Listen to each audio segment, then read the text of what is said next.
Hello, it is Ryan, and I was on a flight the other day playing one of my favorite social spin slot games on ChumbaCasino.com. I looked over at the person sitting next to me, and you know what they were doing?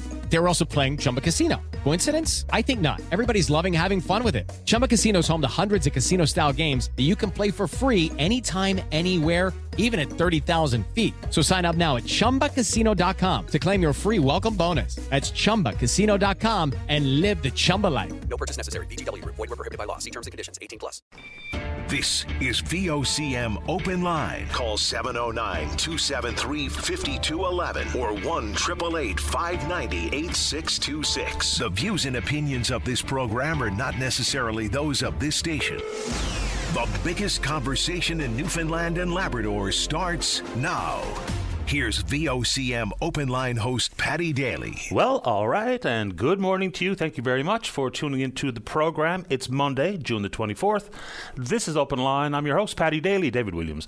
He's produced the program. Let's get the week off to a flying start. That requires your participation. So if you're in the St. John's metro region, the number to dial to get in the queue and on the air, 709-273-5211, or elsewhere it's toll-free long distance, 1-888-590-VOCM, which is 86. 26, all right, for hockey fans, here we go. Game 7, nothing quite like it to wrap up the Stanley Cup Finals in Florida tonight. Whether you look at it as an epic comeback or a choke, I don't think the Panthers are actually choking. They're playing pretty well, and they probably have outplayed Edmonton a couple of times in the last 3 games, but they're getting the goaltending, and the best player in the world is taking the series and the team on his back, and off we go. And how about Zach Hyman?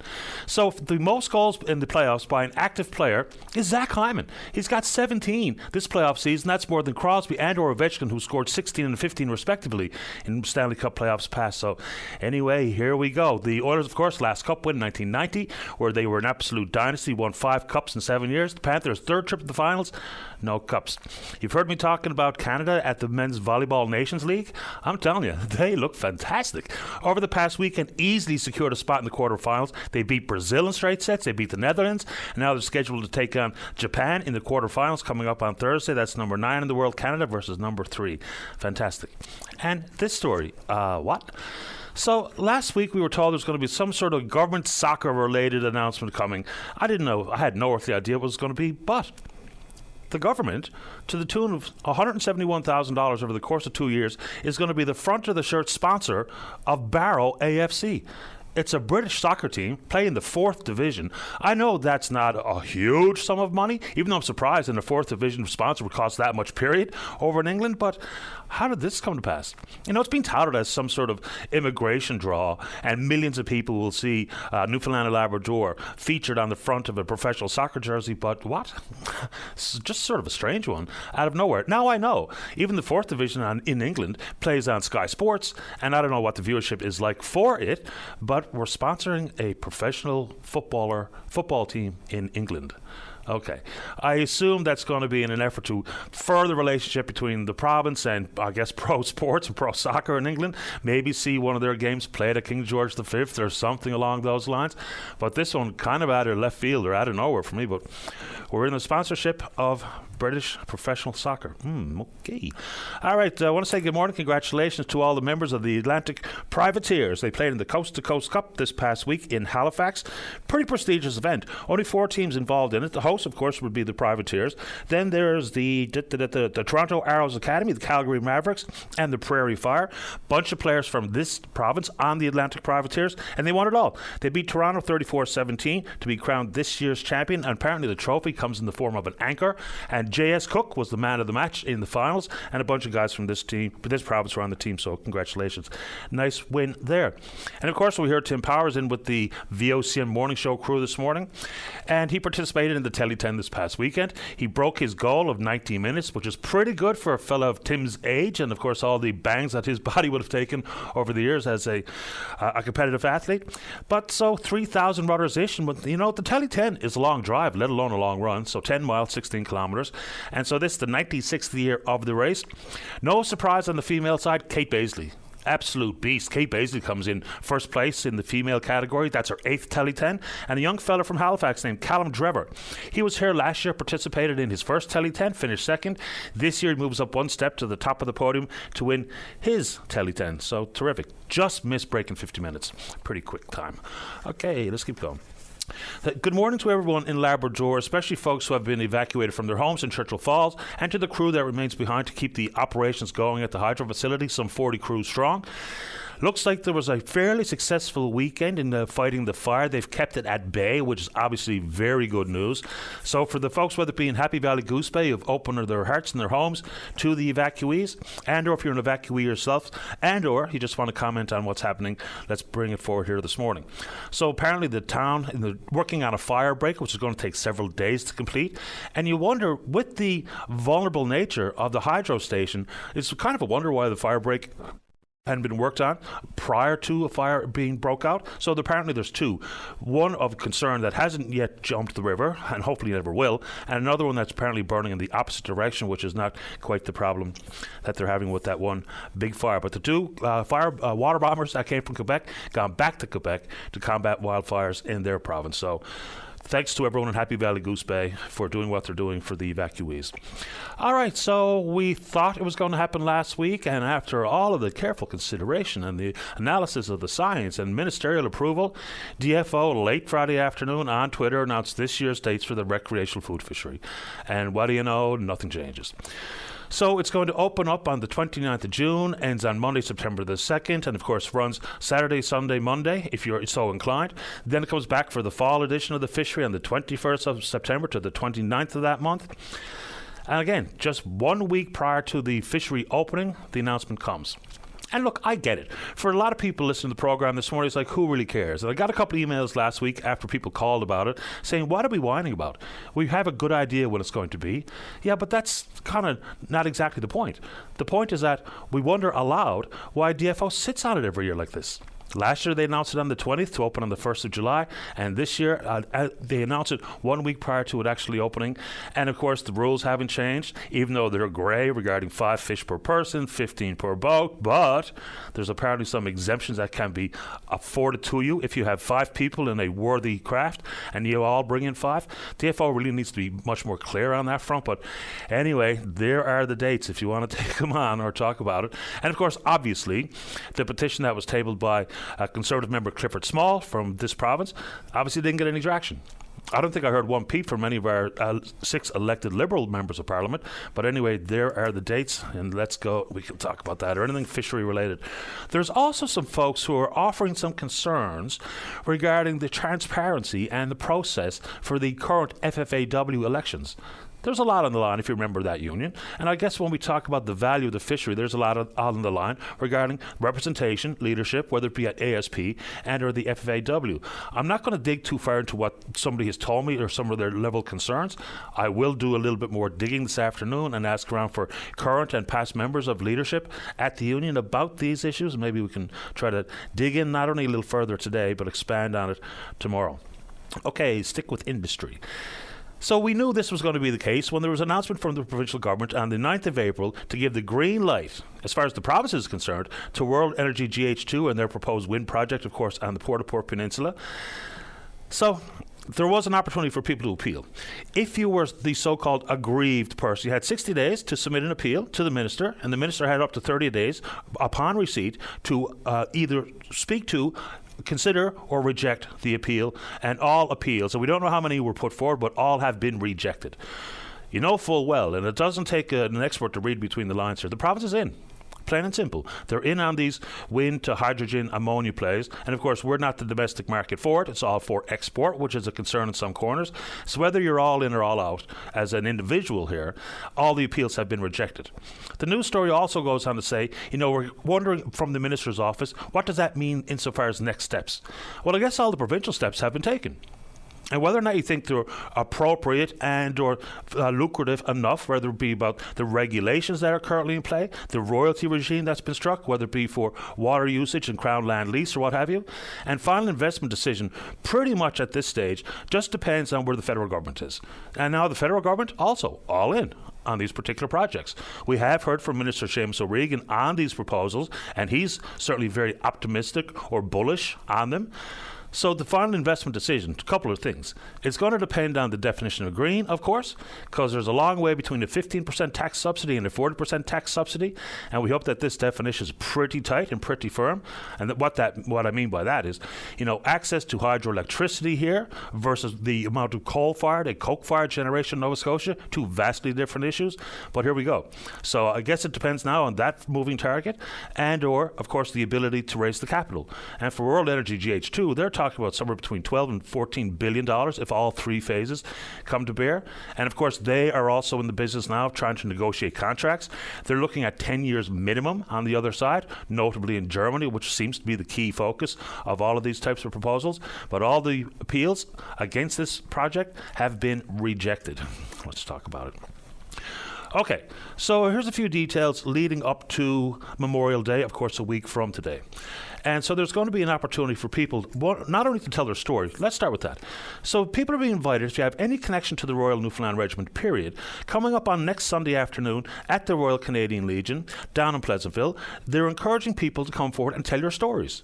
I think that's a fantastic idea. So it's at Branch 56, Sunday the 30th of June from 1 to 4 p.m.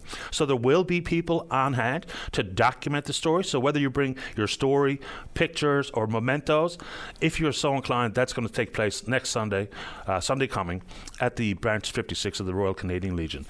And there's lots to talk about on that front, including some of the opportunities for people to pay their respects. So public visitation hours for the remains lying in state at Confederation Building for 3 days, beginning on the 28th, running through the 30th. So on June 28th, the public visitation hours will be 1:30 p.m. to 7:30 p.m. On the 29th, 11 a.m. to 7:30 p.m. And on the 30th of June, from 8 a.m. to 9:30, 10:30 to 2 p.m., and 3 p.m. to 4 p.m. So the public can access the main entrance of the Confederation Building if you're so inclined. And I think there's probably going to be a pretty big turnout for people wanting to do exactly that coming up beginning on the 28th of the month. Okay. Fentanyl. You hear us talking about illicit drugs and the crisis that is toxic overdose is happening right across the country, including in this province. So a pretty massive seizure of fentanyl on the province's west coast. It was in Steadybrook on the 19th of June. So 3 ounces of this non-pharmaceutical fentanyl. A couple of interesting things in this, though. So we have heard from the RNC not so long ago warning about the toxicity of the drugs on the streets. They saw 2 sudden deaths via overdose and a bunch of other overdoses that thankfully didn't take someone's life. But Dr. Nash Denich, who is the province's chief medical examiner, he was on hand for this press conference, and he said there's already been 11 fentanyl-related deaths this year so far, compared to 9 total all of last year. So we are trending in absolutely the wrong direction. And the way this news story is written is also interesting. So apparently the 3 ounces is enough for some 840 doses. And when people hear fentanyl being discussed, just a minute amount can drop you dead where you stand. Yet apparently, people are possibly buying fentanyl knowing what they're getting? Or is it the thought that they're cutting it in with other drugs, cocaine or whatever else, and selling it like that, and then unbeknownst to the user, they're getting fentanyl? And so apparently a street value of $40 a pop. So not huge value regarding the street value of some $33,000 plus.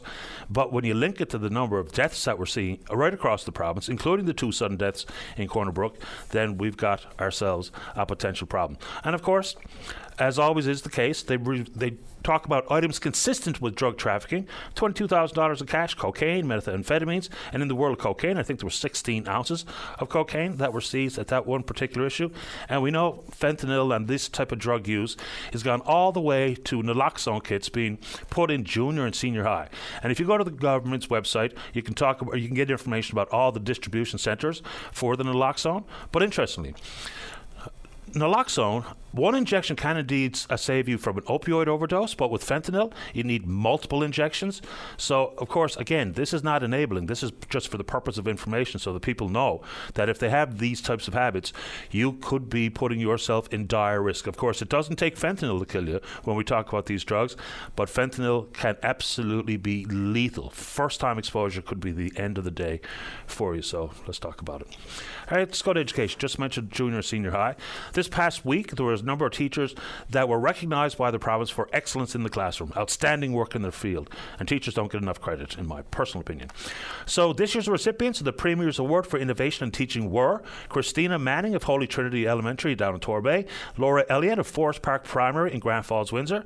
Then the Ministers of Education's awards for compassion in teaching went to Leslie Costello of Larkhall Academy, S. Nicole McLean of Amos Cornelius Memorial in Hopedale, Sean Kennedy of St. Paul's Junior High here in town, and Stacey Luscombe of AP Low Primary in Lab City. And you know me, anything inside the world of education is absolutely front of mind, front burner stuff for me. Let's talk about it if you're into it. A couple of quickies before we get to your calls. How are we doing out there, Dave? All right. So for folks who are so inclined, we know that the government has announced that some of your medical records will indeed be online for your perusal, whether it be prescribed medications, test results, x-rays and otherwise. So you need a few things. You have to be 16 years of age or older, a resident, of course, of the province, have a valid MCP plan, valid driver's license or government-issued photo ID, have an active account with the MyGovNL portal. So here's the trick here. We know back in 2021, the cyber attack on the Meditech system saw some 200 gigabytes of data taken, stolen. It pretty much paralyzed the healthcare system for a period of time. And of course, when we talk about the digitization of so much of our personal information, interesting quote coming from, I gotta stop saying that word, Jonathan Anderson. He's a Memorial University associate professor and computer security expert. Maybe we should get Mr. Anderson on if he has time for the program. He says, the thing about a balancing act is that you can lose your balance. Well said, sir. So while it can be, helpful and efficient for people to get a look at their medical records, and there is a lag. So if we're talking about blood tests, it's going to take about 7 days before it's actually put on the portal. And if you're talking about x-rays, probably about a 2-week delay. That actually allows time for the doctor to have consultation with patient before they find out results online. So again, it's going to be the move towards this type of digital protection, but digital access and accessibility, but it's that balancing act that the good professor rightfully points out you can lose your balance quite quickly. A couple of quickies before we get to you. All right. The concept of temporary foreign workers has been long a feature for Canadian immigration and the Canadian economy. But the numbers of employers and temporary foreign workers coming to Canada and working in Canada are surging dramatically. Let's dig into a couple of the numbers. So it's basically doubled over the course of the last 5 years. Last year, employers were cleared to hire 239,646 temporary foreign workers. That's up from 108,988 in 2018. Now, these are numbers straight from Employment and Social Development Canada. There is certainly a need in some industries at some time to hire a temporary foreign worker, whether it be a so-called labour shortage or people unwilling to take some entry-level types of jobs, but that is a huge increase over the course of 5 years. Let's look at some of the industries that have been impacted there. Now, people working in agriculture and greenhouses, what have you, they've long been near the top alongside of fast food and the like, but let's get some numbers for you. Administrative assistants went from 287 in 2018 to 3,337 in 2023. Light duty cleaners from 201 to 3,043 in 2023. Construction trade helpers, labourers from 137 to 5,353. Now we know in that world there absolutely is a dire need for people to be working on that front. Fast food chains, restaurants, always been a big demand. Food counter attendants increased from 170 jobs in 2018 to 8,333 in 2023. The top 10 employers cleared to hire, the higher number of them last year were all fast food operators. Okay, so yes, there can indeed be a need. And Canada is a very attractive option because being a temporary foreign worker can lead to permanent residency. The problem is, you know full well some employers are abusing the system. There should never be a local lose their job or hours to a temporary foreign worker. So we hear it all the time, whether it be in fish plants or some other restaurants or what have you, is that people are wondering, how did my buddy lose their job and it was backfilled by someone who applied for and was successful in getting application for to be a temporary foreign worker? It should never be the case. Never. Yes, we're going to need people to come to take jobs, but that cannot be at the hands of a person who is a Canadian losing their job or losing any hours. And so the crackdown on that and the monitoring this program has long been suspect. But you think with the massive surge, the doubling over the course of the last 5 years, maybe, just maybe, we're not doing enough to ensure that employers are operating in good faith, regardless of their industry. Last one before we get to you. And this is still mind-boggling to me. Not getting much traction on the air, but I think it should be a big concern for Canadians. And that's the bloody report from NSICOP, the National Security and Intelligence Committee of Parliamentarians. So there's a variety of members of Parliament and senators who have the top security clearance to read the unredacted report, talking about some members of Parliament may wittingly or semi-wittingly be working with bad actors, foreign governments. The problem is the politicians are bungling this. It's just pathetic. So, for starters, the whole demand to release the names is against the law. I mean, what would it do to jeopardize our relationship with other members of the intelligence community in the Five Eyes or NATO or whatever the case may be? But it gets even worse when some media outlets are really presenting it in quite bizarre fashion. Look, you've heard me say, if there's investigations need to be done, and there are, let's do them. Right off the bat, the RCMP was not looped in from the onset. And then the head of the RCMP, a fellow named Mike Duhem, is talking about this in sort of strange terms. Again, the politicians are truly bungling this, and the Mr. Polyev relationship to this report I think we should be talking about. What they're talking about, and it's being spurred on even by some politicians, is the worry that they might hide behind their parliamentary privilege, to start insinuating that one member of the House or another is complicit here, is named in the report. Your parliamentary privilege does not protect that. There are exemptions, including national security and intelligence gathering and dissemination. So how are we even talking about it like that? The floor of the House of Commons is not for putting those names forward. I mean, just imagine. It would simply be, pick a tree, give me some rope. Regardless if this person has actually done anything treasonous, without understanding any investigation that's taken place. So politicians completely mishandling this file, and some members of the media doing exactly the same thing. So I don't think we need to get to the bottom of this, regardless of who's named. And of course, there's different bits of wiggle room available. The Prime Minister and his office had it since March, and the way that they just sort of held it at arm's length without seeing the gravity which this report represents. And here we are now, all of a sudden, a bit of a free-for-all on some seriously important matters. We're on Twitter, not that important. We're VOCM Openline. Follow us there. Our email address is openline@vocm.com. When we come back, let's have a great show to kick off the week. Dave's here to talk about the FFAW elections. Don't go away. Welcome back to the program. Just for matter of clarification. So in the world of appeals sent to the Minister of the Environment, Bernard Davis, regarding World Energy GH2, my understanding is those that have cleared 90 days have been rejected. Those, there may still be some in play that have not cleared that 60 days. You were given 60 days and then another 30 days for the minister to respond. So if that's incorrect, then someone set me straight and sent me along some information that contradicts it, because that's our hope here, is to be factual. So we know a bunch of appeals were received. The status I was told as of Fridays, any of those in the 90-day window have been rejected. If that's not true, you bring forward some information so we can absolutely put the proper info out there for the listeners. Let's go to line number 3. Good morning, Dave Callahan. You're on the air. Good morning, Patty. How are you? Doing okay. How about you? Well, I guess you'd say I'm a little perturbed this morning. Most people, I guess, are aware that I'm involved in this FFAW election again as running for president. And over this past week, well, on Friday, I received my ballot in the mail. Well, what they're calling a ballot. First of all, it was addressed to the wrong address, but I lives in the Bay. Everybody knows each other, so I got it. Not a big issue.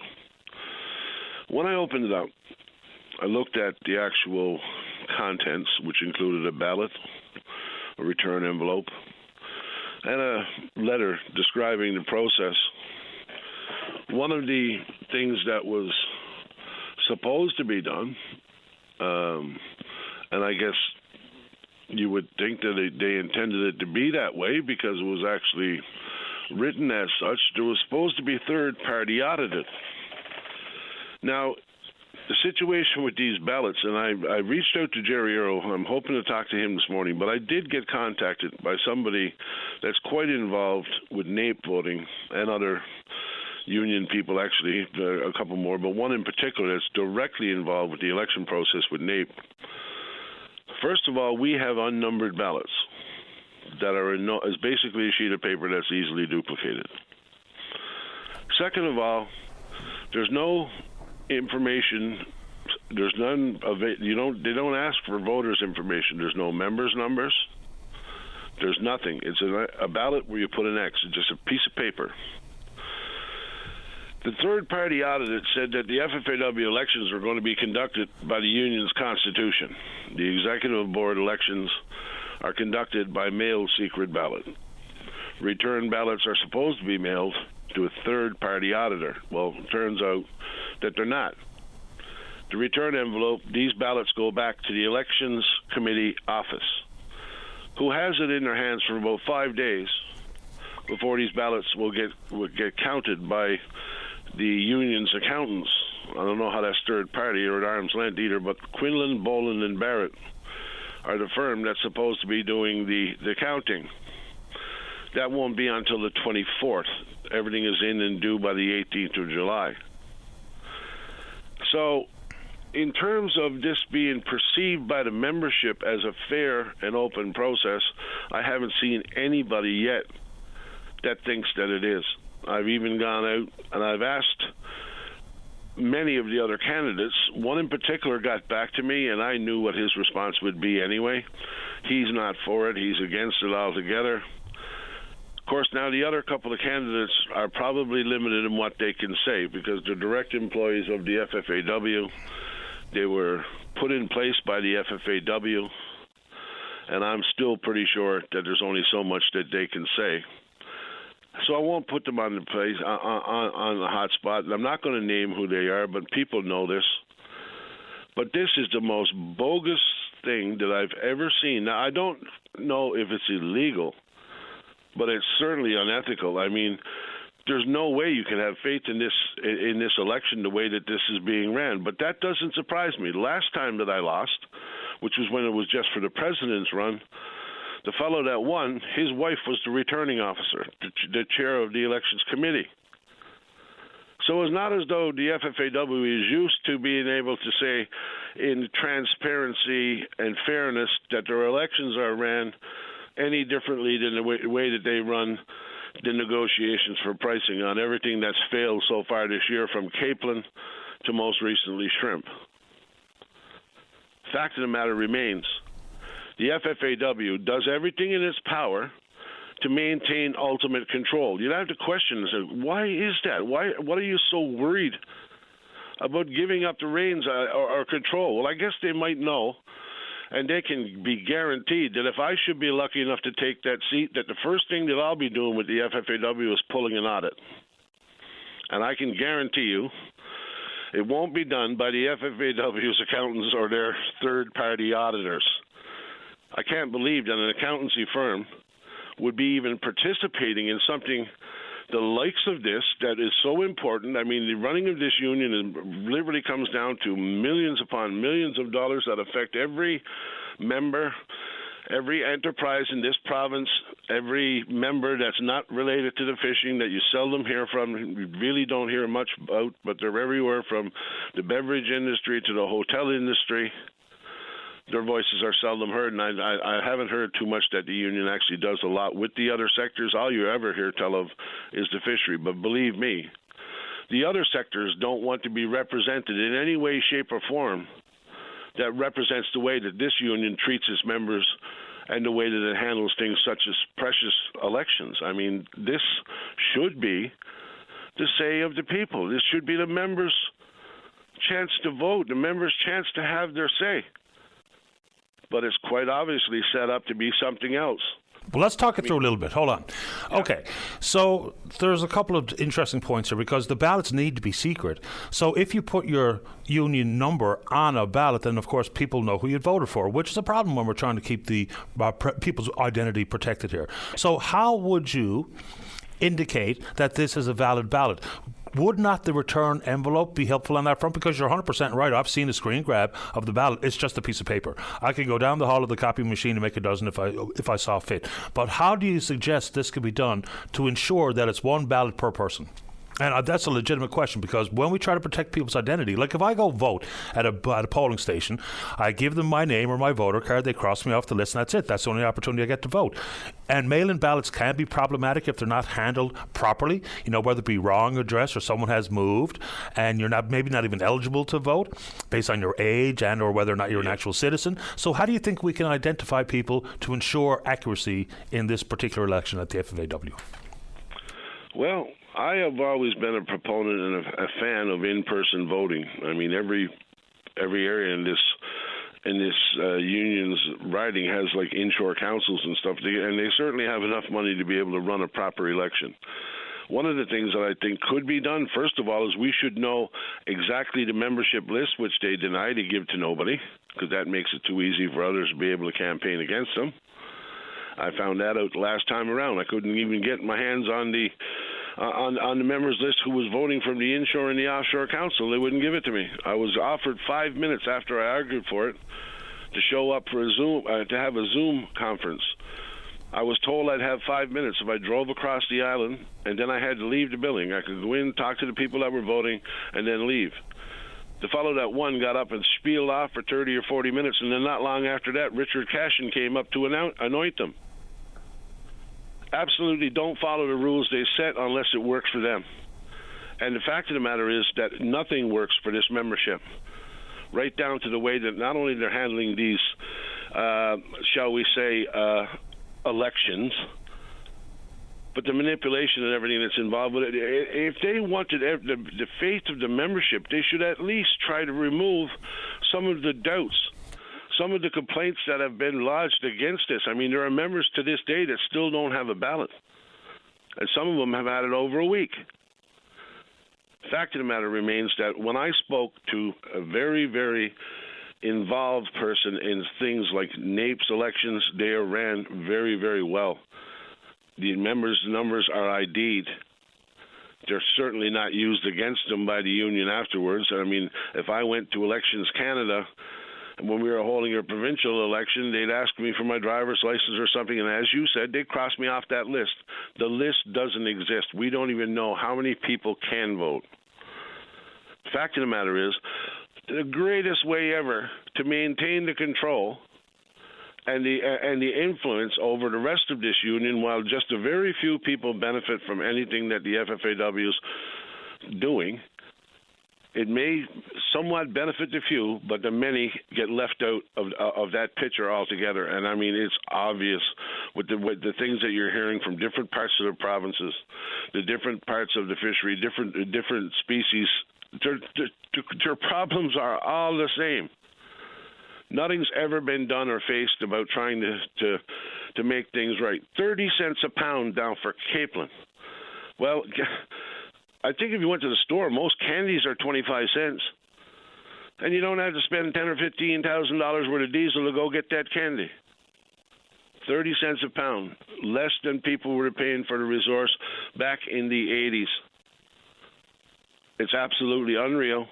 It comes down to the same basic negotiation with about 5 or 6 in the room, always, every time. They don't look at the world as a market situation that's just waiting for them. I mean, in particular, the species that we're really good at, like crab and lobster, are highly sought after. But there's absolutely, even though the levy, you hear tell the FFAW charging levies on the price of lobster for marketing. But right. Yet it still comes down to whatever the price is set by the Urner-Barry Index, which is a complete joke anyway. Well, I mean, before we get too far afield from the election, which I think is a pretty important topic here, I have to get to the break, but what's the deadline for people to get their votes in? Pretty sure it's the 18th of July. Okay. With the current thing, if they're going to go with unnumbered and unidentified ballots, and those being in the hands of the election committee for 5 days before they're counted, then technically the answer is supposed to be known by the 25th. I think they're counted on the 24th of July. Okay. Announce results on the 25th, but then none of us get put into the union or into the new executive positions until November. Yeah, we'll see if we get someone who's in charge of that responsibility at the union to come on, because I guess if you just picture it being set up like this. So I'm one of the receivers. I take the return envelope. There's, say for instance, there was a union number on it, and I have a list, and then I put the ballot on the desk, and when I'm done opening all the ballots, or whatever the number of people working on it, then those ballots, which we have identified, they were submitted by you, Jason Sullivan, Dwan Street, Abe Solberg, Peter Leonard, whoever. And then those ballots to go to a completely different room so that people do not know who voted for who, and then we count them. If it's set up like that, then there's some protections there. But we'll get someone from the union now to describe exactly what happens upon receipt of these ballots. And Dave, I appreciate your time and I wish you good luck. Well, it's going to take a lot of luck because, believe me, the cards are stacked against me, but I'm not going to stop. There's too many people's concerns, and I mean, everybody's concerned. If you're in Newfoundland, the value of this fishery could be recognized to be so much more than it is. The FFAW, even though as far as I'm concerned is being run in a fashion that doesn't at all help the members, is a very valuable union. It's something that we do need, but it just got to be cleaned up. Appreciate the time, Dave. Thank you. Thanks, buddy. Take care. Bye-bye. Bye. All right, let's take a break. Don't go away. Welcome back to the program. Just in reference to what Mr. Callahan said in the last call about access to the members list, he can't get it, but for clarity, nor can any other candidate. And apparently they're not supposed to, or they are not allowed to use the union resources to get the members list either. Let's keep rolling. Let's go to line number 2. Daryl, you're on the air. Oh, hi, Paddy. How you doing today? I'm doing okay. How about you? Oh, that's good. Paddy, I was going to talk about interest rates, but I caught a bit of your show there on Friday there, and you're talking about what households, the big ratio they got to pay into, what they got to pay into the household alone and all that. I didn't catch all that, what you said there.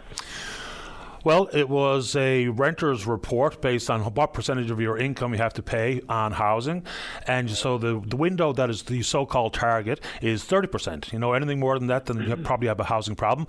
The interesting number there was 24% of people that were inside this Atlantic Canada story. 24% were spending 50% or more on rent or on housing-related issues. So that was the numbers, basically. Oh, well, yeah, it's high numbers. It's crazy numbers, really. And somewhere along the line, something's got to give. And when you look at it, due to the high interest rates, this is why people got to pay more into their households, either rent, mortgage. As domino effects affect the whole economy, and it's crippling people, it's affecting small business, affecting everything in general. Just hold on for all the generals. So the report says, I just popped it up here again, nearly a quarter, 22% of Atlantic Canadians renters plan to purchase a property in the next 2 years. 59% will not. 1/3, 28% of renters in Atlantic Canada say they considered buying a property before signing or renewing their current lease. Nearly 1/3, 29% of renters in Atlantic Canada spend up to 30% of their net income on monthly rental costs. 38% spend between 31% and 50%, and 24% spend 50% or more on rent. There you go. Oh, wow. That's staggering figures. And when you look at when they got all their income got to go into one source, like a rental or mortgage or whatever, then there's less money going into the economy to like create job creations and get everything stimulated. So it's like domino effects, and it's unfortunate. But Paddy, what I was going to bring up, well, when you look at the Bank of Canada, okay, they brought up the mortgage or the interest rate, went up really fast, but it'll come down at a slower pace. And what I got to say to all that is one thing. When interest rates are up, I know shareholders with got shares in the banks, they benefit when their interest is up. But what I looked at there recently, the National Swiss Bank, they dropped their interest rates another 25 basis points, and now their threshold is 1.25%. So if they could do that, why can't we do that? And that's what we probably need to do. Because we're not Switzerland. I know we're not Switzerland, but I'm just making some comparisons why they could do it versus why we can't do it. What's the rate of inflation in Switzerland today? No, that I don't have to. I'm not sure what the rate of inflation is, to be honest with you. I didn't get that figure. That's something you could probably look into. Yeah. But when I looked at the interest rate, like I said, you know, why and how come? So maybe we could learn from these other people to see what they're doing and see how things are working, because the way we're doing it here in North America is all old school. Economists will say that, like, what worked 30 years ago don't work today. Yeah, I'm not sure exactly what you're referring to. Inflation in Switzerland as of April, 1.5%. So that's why they're able to drop benchmark interest rates. 1.5%. Oh, well, that's good. Yeah, as you know, in April it was 2.7% here in this country. It's been a pretty quiet month on that front. You know, the consensus looks like another rate cut coming from the Bank of Canada in July, given that and you have to be careful listening to one economist or another necessarily. Yeah, but they're talking about another drop, maybe to 2.5%, which will absolutely enable another interest rate cut. But, you know, that might be an old school tool in this regard. Any adjustment to interest rates, the consensus across the board is that it takes 12 to 18 months for that to have any impact on inflation. Right. So it's just one tool in the toolbox. Anything else, Darryl, this morning? Yeah. Well, you look at Switzerland, okay, their inflation rate is 1.5. What are we now? We're 2.6? 2.7 in April. 2.7 in April. So you're basically only off by a point. You know what I'm saying? So when you look at it, it's a narrow margin there when you look at it. A point is not a narrow margin, though. Well, you know what I'm trying to say. When you look at figure-wise, okay, they're 1.5%, we're 2.6. So, you know, you're a point over, a percentage more, but you're still not that far away from what they are, and compared to how fast they got their interest rates down when you look at it now. So I'm just saying that maybe we got to look outside the box and explore other avenues, because for example, I tell you a good gentleman to get on your show will be Robert Kiyosaki, Rich Man, Poor Dad. I watched him on the show 30 Minutes to Wealth, and he'll tell you they all got it wrong, even the Federal Reserve and here in Canada. And to get it right, I mean, you listen to these people, they make sense. So that'll be a good fellow to get on your show if you could do it. See what we can pull off. Darryl, appreciate the time. All right, thanks again for your time, and all the best to you and your listening audience and staff at VOCM. Thanks, Darryl. Same to you. Take care. Have a great finish to your day. Thanks. Bye-bye. Bye. All right, let's take a break. When we get back, a little hydrogen, well, a bit more commentary on the election at the FFAW, and whatever you want to talk about, don't go away. Welcome back to the show. Let's go to line number 1. Chris, you're on the air. Oh, hello, Patty. How are you? Doing okay, thanks. How about you? Oh, good. So over the weekend, the fine people at World Energy GH2 did a little bit of a discussion with the Ammonia Energy Association over in Europe. And they were generous enough to almost suggest a couple prices that would be charged for their product. They did not. They confirmed they don't have a final investment decision time. They did say sometime in 2025, probably a year from now. There was a recent interview, so maybe summer for final investment decision. And I know at the top of the show you mentioned, what is green hydrogen, or what is green. And so the ICT hydrogen tax credits did pass last week. They were part of Bill C-69, passed on June 20th. So those are into effect now. And I hadn't read it all yet, so I can't speak to it in any depth. But we do have the rules out there now, and they are at a glance not quite as high a standard as Europe or the States is pursuing. Kind of one of the cores around that is what's called the 3 pillars, which is additionality, localization, and it's escaping me. But basically, the analogy that they use is if you're going to show up to a party with beer, you should show up at the right time at the right party and bring your own beer. And if you're not doing that, then you're kind of taking from the system.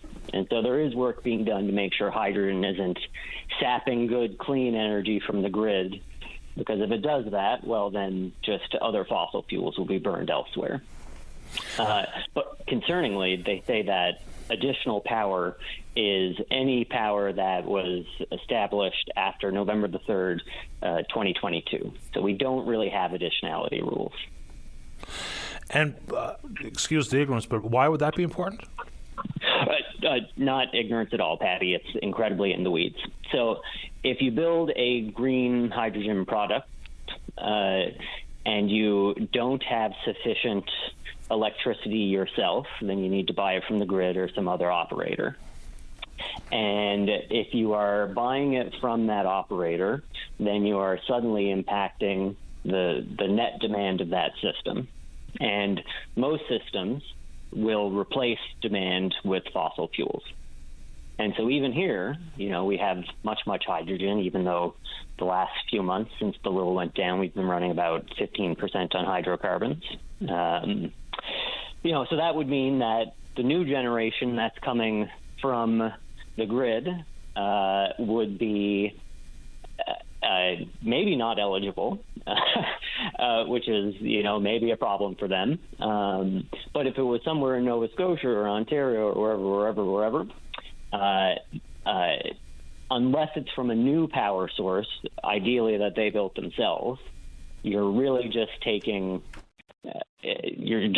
clean molecules from the system. But isn't that the consideration that's currently being entertained by hydro in particular? World Energy can want whatever they want, but it would be up to the generating unit, and that would be hydro, in this case, Newfoundland Labrador Hydro. And part of that is an 8th generating unit out of Bay d'Espoir. Does that not cover off some of your concerns with the addition of more fossil fuels to, whether it be for Everac or Everwind or out in the Botwood, the Exploits Valley project, or World Energy? No, not really. So, why not? If they are taking from our grid, and they've applied for, say, 120 megawatts. That's the only number that we have going around right now. They also say that they're maybe going to supply 80 megawatts to the grid, or the utility is suggesting maybe buying 80 megawatts. So there's still a 40 megawatt deficit that, if it's not coming from new power, it's coming from traditional power, which is going to drive up the carbon intensity, of the grid. It's a very in the weeds thing, but in the States, there are big tax credits. Had a very vigorous debate that the Europeans were a little annoyed about, that the power matching was done on an annual basis instead of or done on an hourly basis instead of an annual one. And so in Europe, they're having somewhat looser standards, saying, well, if you're using power from any time over the last year, that'll be okay. In the States, they're saying, no. You need to make sure that you're using clean power from the last hour in order to ensure that everything is clean. And very, very, very in the weeds. So we're within the grand scale of things. I'm fairly confident we'll probably still be able to export to the United States and Europe, but maybe not quite as at low of a price as is thought. Well, and all of that is unknown at this moment in time for a variety of reasons. There's not going to be anybody on the other end sign a 10-year power purchase agreement with all of those details being consistently unknown, so that's got to happen. And final investment decision is not necessarily fully and 100% in the hands of World Energy GH2 and whoever their investors are going to be. It really does firmly rely on the federal government to dot the I's and cross the T's here. And you mentioned the United States. Some of these tax credits for these types of projects are directly related to the Americans bringing forward their Inflation Reduction Act, which is a huge amount of money attached to it. So without those two things being satisfied, no one can answer any of those questions you just posed, I don't think. Well, so they could, they've passed their environmental assessment. They could start building now if they wanted. They are not, because they want the subsidies, And so in this little chat that they had last week, they did begin to suggest how much their hydrogen would cost to land. And so, which was? So they said half the cost of hydrogen made in Europe on the grid, which is, sort of an obtuse and kind of what does that even mean? So the levelized cost of hydrogen that we have coming out in Europe this year, and this is from, people who actually make it, is €13.69. and about $5.20 of that comes from the cost of electricity. So, they're what was his title? Chief Commerce Officer Greg Heath said that, basically they're using free electricity from the wind, which is an overgeneralization. But even without the cost of electricity in the cost of hydrogen landed in Europe, that puts it at $8.50. Okay, to buy what unit of measure here? A cubic meter, 100 cubic feet? What is it? Sorry, that's per kilogram. Per kilogram. Yeah. Sorry about that. And now they didn't give the number, but if we are to say half of what it costs to land in Europe, that puts us around $6.85 a kilogram, and that's pretty unrealistic. What was it? The H2 Global Auction, which is kind of what it sounds, hydrogen from around the world being auctioned to be bought in Europe, came in with a price range of 7 to 10 kilograms euro per kilogram. Maybe we end up making, maybe we have the lowest cost hydrogen in the world. That seems to be what they're suggesting. That it seems a little unbelievable to me. Well, I don't know, but if I have my numbers right, and I might not, in the United States, and of course in American dollars, hydrogen per kilogram is about $16, and they talk about via electrolysis, like is the process being proposed here, it's closer to $5 to $6. Is that not the accurate numbers? And that, of course, has nothing to do with capital costs for construction. That simply has to do with the process. Yeah. So the $5 to $6 number that's been going around a while in North America has, by my kind of understanding, have been based off of best guesses, because everyone's still trying to scale up. We don't really have green hydrogen at that level. To make conventional hydrogen just out of like natural gas, it's only $2 a kilogram. So super, super cheap. And so then it's kind of like, all right, how much more expensive than $2 a kilogram does it get? And excuse me for not euros and dollars, whatever. It's, hopefully the exchange rate is close enough for it to be even out relatively so. But fair enough. I'll give you final thoughts, Chris. I'm late for the news, but you go ahead and wrap it up. Right. So in the ammonia talk, they said that they would need to make custom-built wind turbines because the wind is so high here. And so suggesting that we're going to have unique turbines that aren't built anywhere else in the world, which will obviously be much more expensive. So I can't imagine how, with not built product, with the most potentially expensive turbines in the world that are all custom designed, I have no idea how they're going to hit those numbers.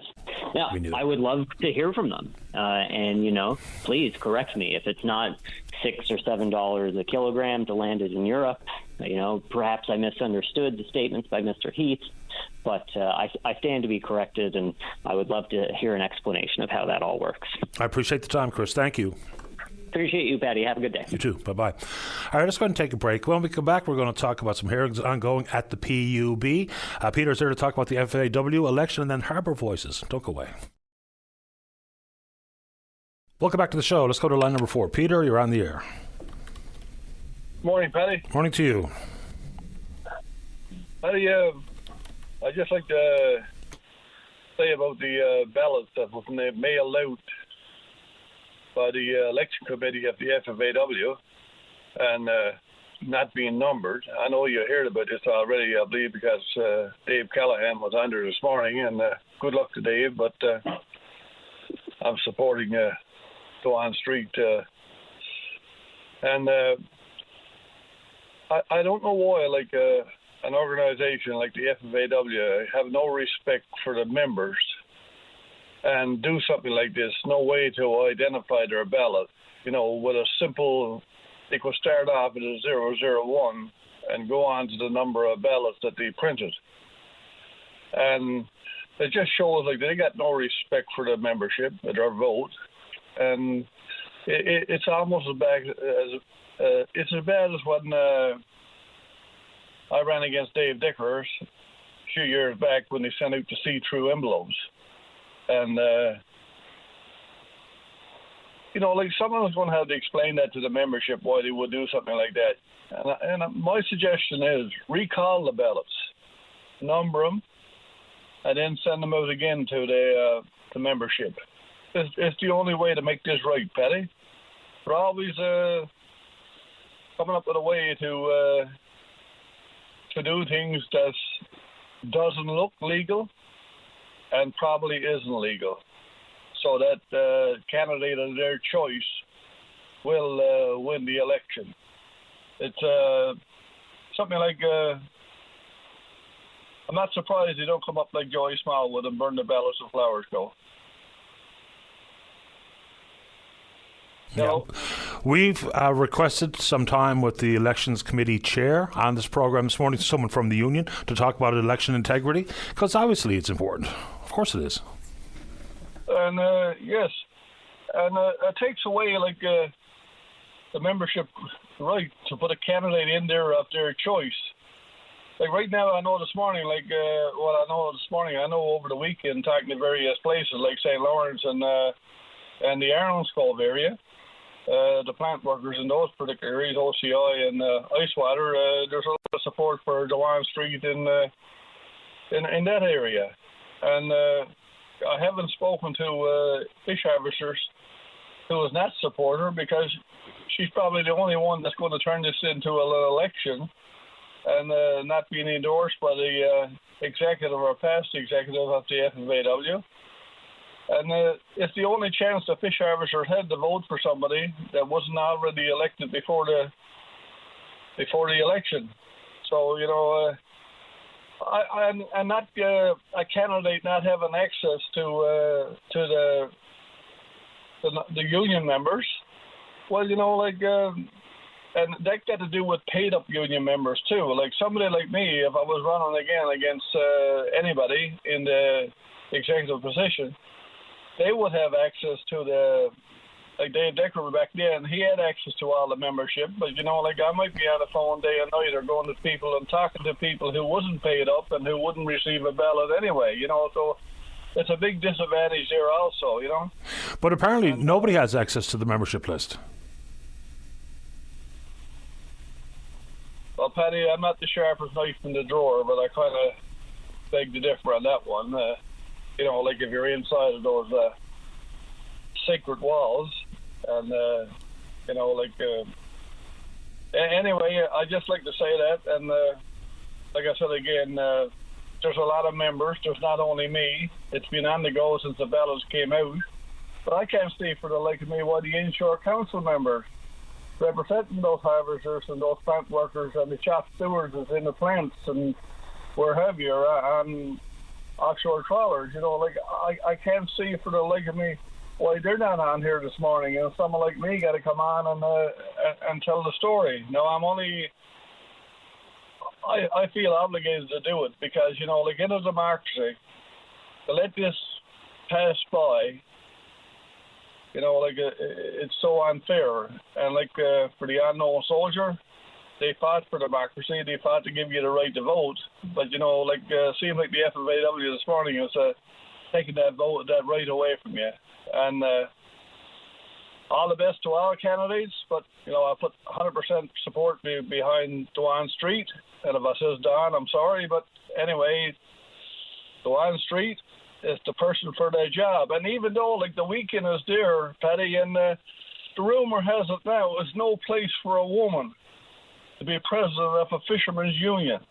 Where do you think that's coming from?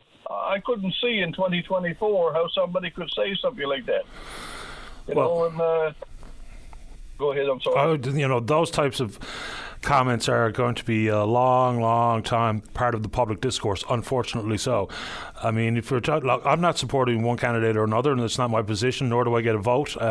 But if you want to look at who people are, their years of understanding the industry, their involvement with the union, their level of education, or whatever people are going to consider, as opposed to whether someone's the right candidate because they're a man or woman, is just sort of a little bit of silliness. I agree 100%. And all those qualifications you just said there that time, to Warren Street, got them all and more.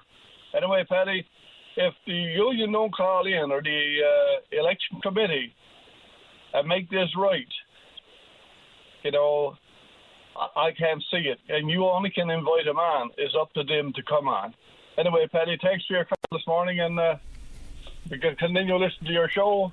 You're the only voice that we got. Thank you. I appreciate the time, Peter. Thanks a lot. All right, there we go. Now, we have indeed, Dave reached out to the union. They got back to us and said that they are trying to find whether or not that person has some time this morning. And, specifically the chair of the elections committee, which is exactly the person we need to talk to about this. Because, of course, the skepticism or cynicism surrounding integrity of elections is creeping into the hearts and minds of a lot of people. We're not just talking about union election. So we'll see if we can't get a clear, concise breakdown of exactly how the process works in-house upon receipt of a ballot, and how they can ensure that people aren't out, for instance, just making copies of ballots, because they are very nondescript. And we can try to follow that up as much as we possibly can here this morning. Let's take a break right on time. When we come back, we'll talk about the PUB, and then Kelly Walsh is the co-artistic director for Harbour Voices. She's also in the queue. Don't go away. Welcome back to the programme. Well, this week the witness list is out for those presenting in front of the PUB beginning tomorrow, the 25th of June, with someone representing Newfoundland Power as a consultant, talk about executive compensation and all the way down the line. Join us on line number 2 to talk about the workings at the Public Utilities Board is Doc O'Keefe. Good morning, Doc. You're on the air. Morning, Paddy. How are you? Couldn't be better. How about you? Pretty good, I must say. A little turn in the weather, but it'll turn back. Before we get into the rate hike applications that are in front of us, any further thoughts on the change, to the proposed change to how they price fuels? Because, again, and I'm a little bit surprised we haven't heard from people in rural parts of the province. For example, on gasoline, per litre would see an additional 0.7 cents for us here in St. John's, but if you live on Fogo or St. Brendan's, it's 5 cents. So that's a whopping big change.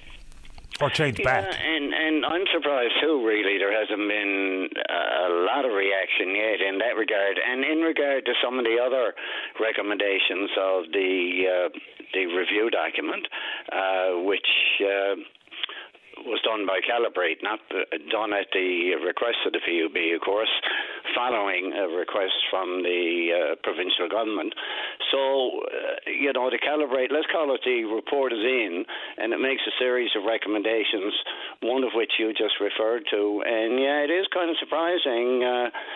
Sometimes maybe the reaction doesn't come until it's too late and the deed is done. And so now's the time for people to let their feelings be known on the issue, and whether or not they want these particular revisions to the formula. I'm meeting on Thursday with the regulatory committee of the PUB, and they did reach out to me about 10 days ago, and I indicated to them at the time that, I'd love to sit down with them or their representative, and so we've set up a time for Thursday afternoon, and really what they're looking for is my input into the series of recommendations. I mean, some of these recommendations are routine and they're really no big deal, but there are a few of them there that can have very serious impacts, and they need to be looked at. And that will be the purpose of the meeting on Thursday, and we'll see where it goes from there. But that one in particular, and I think I made the point before when I talked to you, the ability to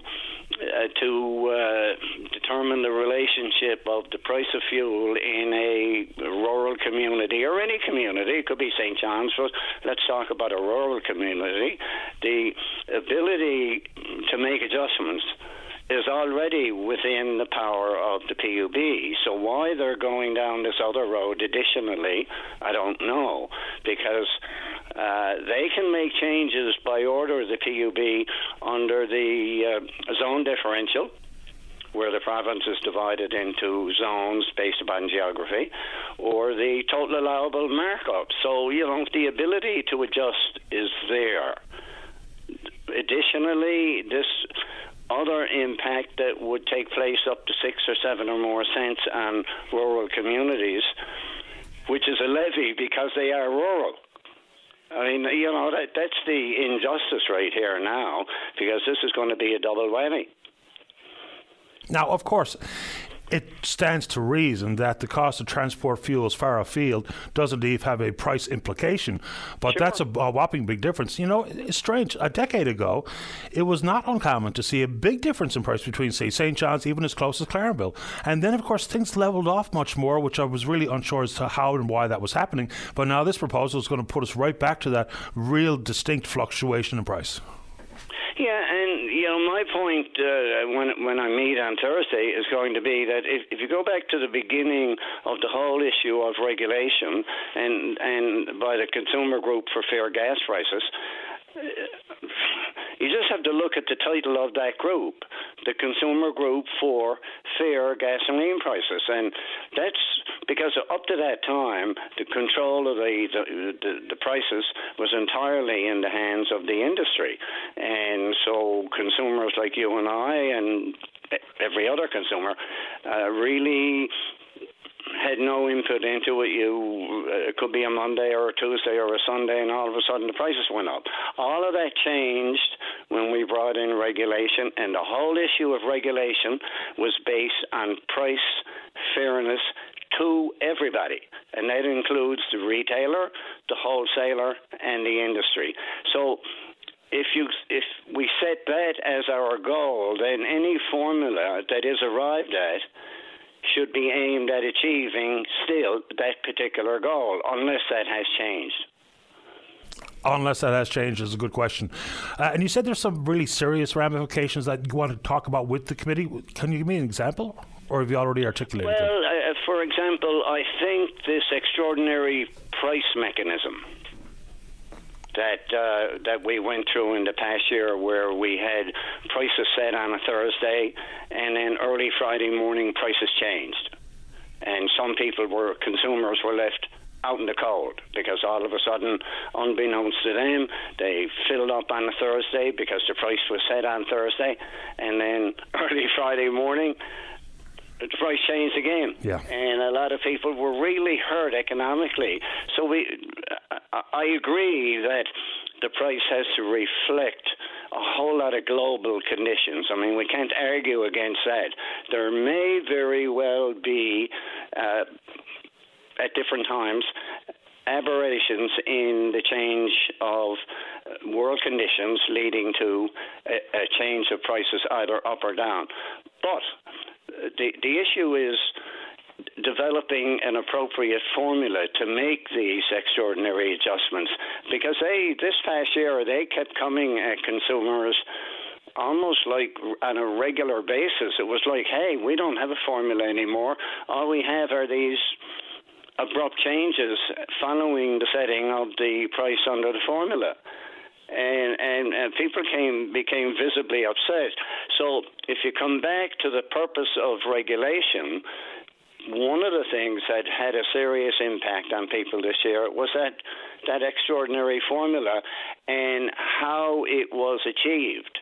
So there's got to be a way for the PUB to, I think anyhow, to kind of level that process so that it doesn't impact immediately and severely on consumers, or vice versa, I guess, on the industry, because prices could go the other way too. 100% they could. That's an example of I think something they really have to have a good look at, as well as this whole rural, call it a rural additional tax if you want. And that has to be looked at. There are things in the 19 or so recommendations that really are routine, and this idea, should we use for our benchmark price, should we use Platts or Argus?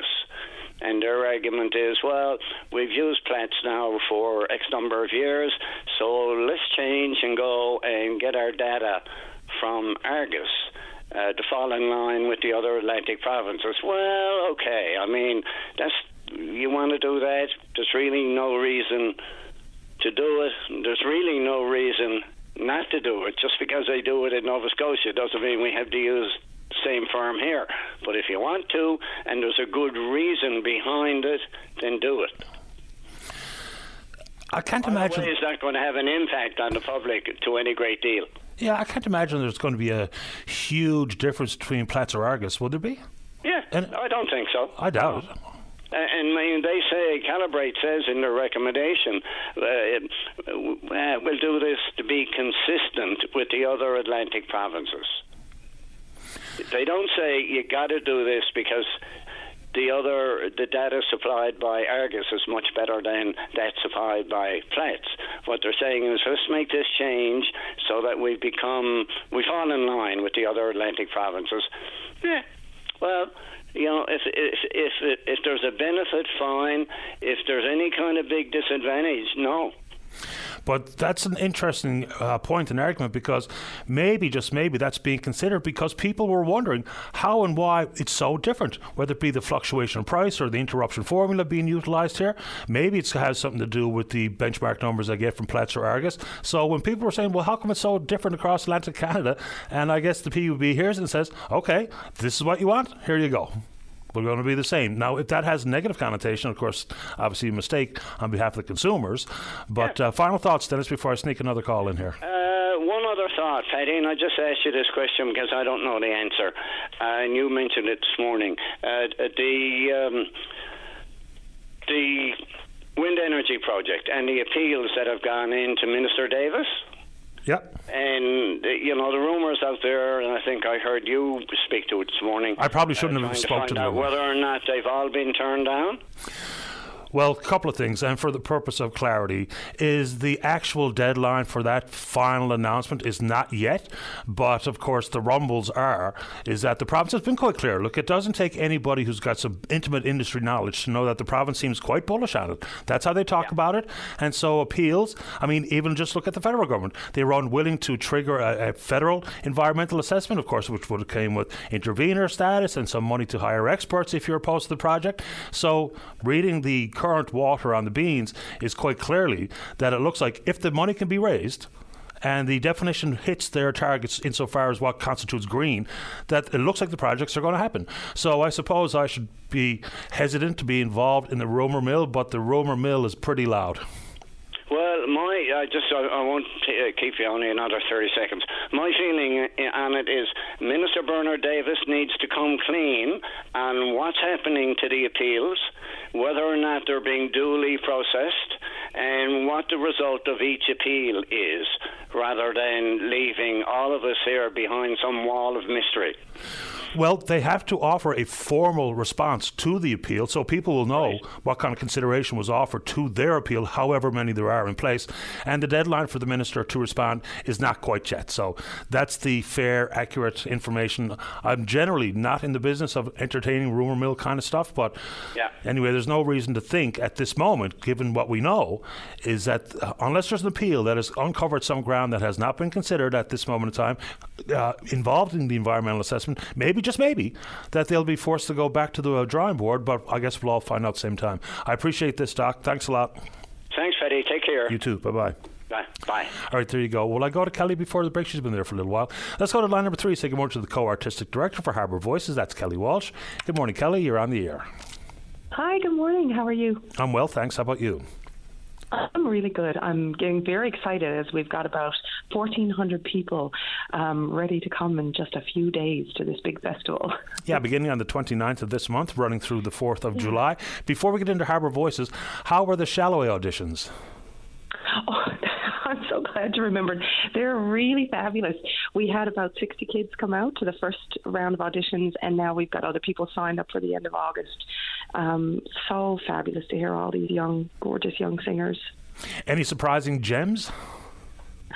Every single time, there's one or two kids who come in and they're so nervous, and you're thinking, I hope they do okay, and then they open their mouths and they sing, and they're just absolutely outstanding. So yeah, some really, really wonderful kids and really beautiful spirits, and so excited to get started, for really looking forward to a summer vacation, but really excited to get started with the choir. Terrific. And break a leg with Shalloway. Let's get into Harbour Voices. What do people need to know? Well, starting the end of this week, we've got 1,400 people that are participating, and one of the choirs is the World Youth Choir. So with the inclusion of the World Youth Choir, we actually have over 25 countries represented. They're going to be here. There's 18 afternoon and evening concerts. We have a gala concert happening at Mary Brown Centre where all 1,400 people are going to sing in the first half together. And Jacob Collier, who is a 6-time Grammy Award winner, who just finished recording with John Legend and Coldplay, he is singing on the second half. We've got a group coming from the Philippines, the Philippine Madrigal Singers. We've got this incredible group coming from Ireland called Manam. They're 8 men that sing this beautiful music from Ireland and Iceland. This is one of the signature events for the Year of the Arts. So it's just going to be such an unbelievable week of people. And what's really exciting, too, is we actually have almost 20 choirs from across the entire province coming, from St. John's and CBS, Gander, Corner Brook, Con River. We've got kids coming from all 5 communities in Nunatsiavut. So it's just going to be so exciting. Kelly, we can understand how provincial choirs would get involved. What's the process for attracting other choirs? Are they invited or are they applied to participate? How does it work? There's 3 or 4 different streams. So some of the international choirs, we reached out to said this new festival is happening here, and I don't know, a lot of listeners would remember there was Festival 500 was here many years ago, and so Newfoundland and Labrador actually became an international destination for choirs around the world. That was, Shalloway, we travel everywhere and we look, okay, where are the big places in the world where they're hosting festivals, and we aspire to go there. So Newfoundland used to be that for choirs around the world, and the minute we said we were doing another festival here, people started contacting us immediately. So some people applied, some people were invited, and the wonderful thing about this festival, the whole thing, is that we're actually trying to reimagine the idea of what festivals are. So not just what some people would consider the best choirs in the world. It's everybody. It's called a festival of collective singing traditions. So it's recognizing that there's lots of different ways that people come together and sing. So it was important for us that people who may not want to perform in a concert but still want to come and participate and learn about different parts of the province, and also learn about different singing traditions from around the world. There's all different layers of ways to come and participate. So that's another thing that's really unique. What does that mean, different ways of singing? Well, I mean, sometimes people go to see a choir, for example, and they go and they sit in a concert hall and they listen to, classical music. But what we really want to highlight is that singing is used for many different cultural traditions. It's used sometimes for celebration. Sometimes singing is just used for, again, a certain tradition in the world where it's not necessarily meant to be, or was never, the beginning of this tradition was never meant to be put on a stage to be observed, but it was to be participated in. It was part of a really important cultural tradition. So, it's only in the last, 5 or 6 years we're really starting to realize, we need to make sure that everybody knows about this, and there's space for all different kinds of singing traditions, and not just, a choir of 30 people who get up and sing, even though that is really important and beautiful, but, parallel to that and alongside of that, there's lots of different ways to experience choirs and groups singing, and lots of different ways to participate. What's the difference between a choir and group singing, or is there? Well, there. That's kind of a long conversation, but.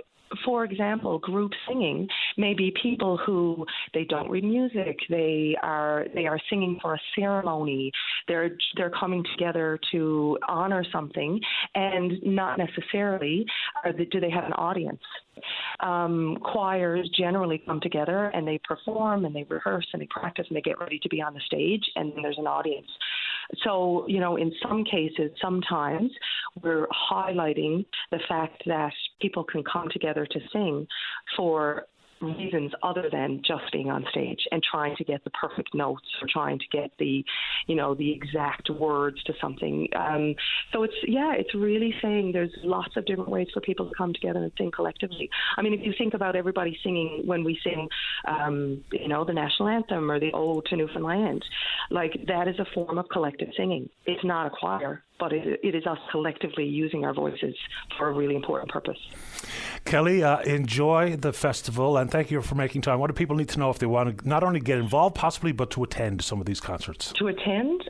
Perfect. The Arts and Culture Centre has everything on what concerts you can go to, and the Mary Brown Centre has all kinds of information about the gala show. Appreciate this. Break a leg, Kelly. Thank you. You're welcome. Take care. Bye-bye. It's Kelly Walsh, Co-Artistic Director for Harbour Voices. Let's take a break. When we come back, it's e-bikes and odd jobs. Don't go away. Welcome back to the show. Let's go to line number 1. Evan, you're on the air. Good morning, Evan. You're on the air. Oh, what? I'm on the air? I didn't know I was going on the air. Huh. Hey, Patty. Hi there. I'll just make this quick. How are you doing today? I'm very well, thank you. How about you? I'm pretty good. I'm tired. I was just talking with my mom about what I'm going to say on Openline. And what would you like to say? She's in Nova Scotia. She listens to her own call-in show in Nova Scotia. Okay. Yeah, just let me look at it. I might. Yeah, because I didn't know I was in the queue yet. Would you like to say anything while we have you? No. Do you want to just take someone else right now? And I'll Okay, let's put you on hold. Let's keep going. Line number 4. Robert, you're on the air. Good morning, Patty. How are you? I'm doing okay. How about you? Not bad, I suppose. I've been better. I suppose my wife passed away just over a year ago. My condolences. I'm sorry to hear it. Yeah, my best friend. But anyway, I started the company shortly before she died, Valmar Painting and Flooring, and I haven't done anything with it since. But I've since retired. A friend of mine that works with the government, I won't mention names, he takes care of seniors and that makes sure that they're getting the substance of life from whatever provider they may get it from. Anyway, we were talking, and he was telling me about, he get a lot of seniors calling that have little jobs to do, like they need a set of taps replaced, or they need a ramp built, or something like that. And all they can really do is forward them on to a contractor. And a lot of contractors, they don't want to take it on because it's too small. There's not enough money in it. And the ones that do really gouge. And I've worked with companies, and I've seen what happens. So anyway, what I'm doing is... particularly for seniors, anybody that needs anything done, like they need a set of taps replaced, they need a window replaced, they might need some painting done, they might need a ramp put in because, a lot of people, they don't want to move to a senior's home. They want to stay in their own home, but they can't find anybody to do these little jobs. Anyway, that's what I'm here for, and that's what I'm specializing in, like for seniors that need these little jobs done. And like I say, I won't gouge them like a lot of companies do. Like I say, I'm retired and I have income. So it's pretty much, to keep me busy and keep me doing things out there. So for any seniors out there that needs work done, like I say, like plumbing or anything like that, I can give you my name and my number, and they can call me and come out and have a look at it and take it from there. Good on you. So do you want to give out your name and number here on the show live? Which you can, sure, if you like. I do, yeah. Okay, go ahead. Yeah, I do. Okay, well, the name of my company is Valmar. It's my wife's first and middle name, Valerie Marie, Painting and Flooring. But, so it's Valmar Painting and Flooring. My name is Robert Whitten, and my phone number is 709-763-4180. I have an email. It is Dean, DEAN, Valmar, VALMAR, @gmail.com. So, yeah, and just there may be something coming soon, like, for example, like a senior that may call in to the government and say, look, I need this done, I need a ramp put in. And all they can pretty much do is given name of a big contractor. And a lot of these guys, they don't want to take it on. But I'd love to take it on. It'll keep me busy and give me a few extra dollars, and I'm pretty much there to help people, not to gouge them. I think it's terrific, Robert. And what kind of experience do you have in your background with, say, a bit of plumbing or the type of work that you're able to do?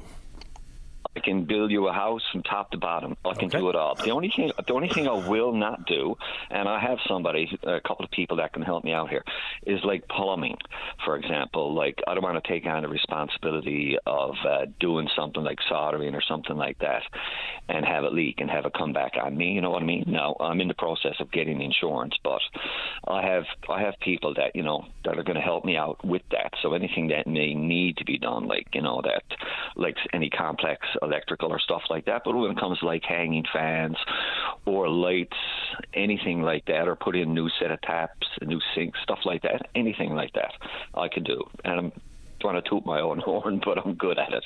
I'm just actually finishing, since my wife died, I haven't really been out much. I've been doing stuff in this house.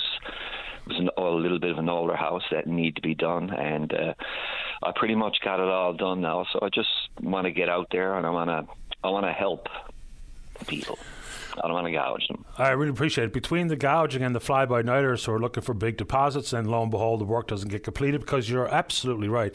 If someone has a small job, it's extremely difficult to get someone to do it for the reasons you mentioned. There's not really a lot of money in it. The job is too small to take them away from the huge demand for much bigger projects that are out there and available. So, Robert, thanks for doing this morning. Once again, if you want to drop him an email, it's dean.valmar@gmail.com. His telephone number 709-763-4180. Stay in touch. Yeah, and just one more thing, Sure. like you mentioned about gouging. I don't want any money up front. Like, if they need to get materials and stuff like that, I can pick up, if they want to pay for the materials themselves, or if, because I don't want to get stuck with that either. But if they want to pick up the materials, order it, I can pick it all up. There's no upfront money for labor until the job is finished. And can I just mention one more thing I've seen that I thought quite funny? Out in California, how they're really big on pollution, and they got a lot of electric vehicles out there. All of a sudden, the government noticed we're not getting very much revenue from gas sales because of all these electric vehicles. So now what they're planning on doing is charging them so much a kilometre to drive their electric car. I just thought that was hilarious. Yes, and they're talking about tariffs, especially on Chinese EVs. Canada's considering something very similar, because it's it's the disconnect, isn't it? They want us to change our behaviours. They want us to consider electric vehicles or hybrids or something. But then one of the big concerns that Canadians have is whether or not be about the technology, but the price point. Now, the average price of an internal combustion engine vehicle in the country is about $66,000. So EVs are not that far out of range from that. But the Chinese are producing an EV that you can get into for $10,000 American, which is a pretty attractive option if people think that, well, not only do I want one myself, but I think that times are going to change and it's going to be more and more expensive, blah, blah, blah, whatever the reason. So now Canada and the States are going to impose tariffs on them. So which is it? You want us to entertain a change in behavior and, alternative sources of energy, alternative sources of transportation, or not? So, Exactly. I just thought that was hilarious. I had my truck in the other day to get it serviced, and there was an electric Hummer in there, $136,000. EVs are great in town, but you're going anywhere else, forget it. They just don't work. Yeah, we're not there yet, for sure. And, we'll talk about critical minerals or what have you. It's really quite fascinating work being done about batteries that are powered by sodium. So before long, we're going to have solid-state batteries. We won't have all of these lithium-ion batteries. There'll be solid-state batteries, maybe the sodium battery, which apparently is tested, tried, and true. There's a big Chinese manufacturer doing exactly that.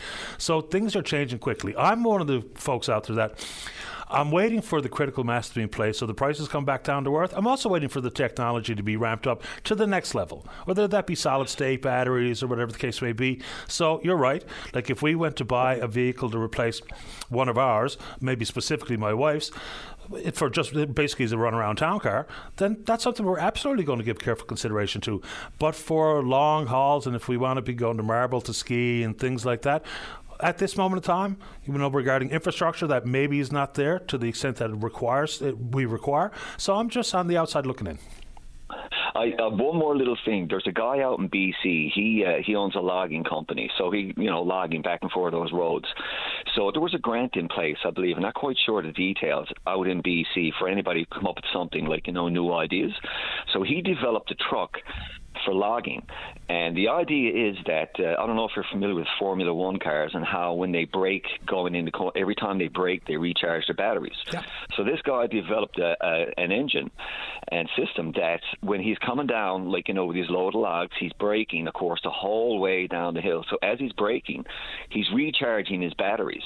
So I mean, it's absolutely ideal, and they flat turned them down. I don't know, maybe you could do a little bit of research on it yourself, but I thought it was very interesting. We all know, listen, there's a lot of people came up with great ideas, for fuel savings and that, and great ideas, and a lot of them mysteriously disappeared.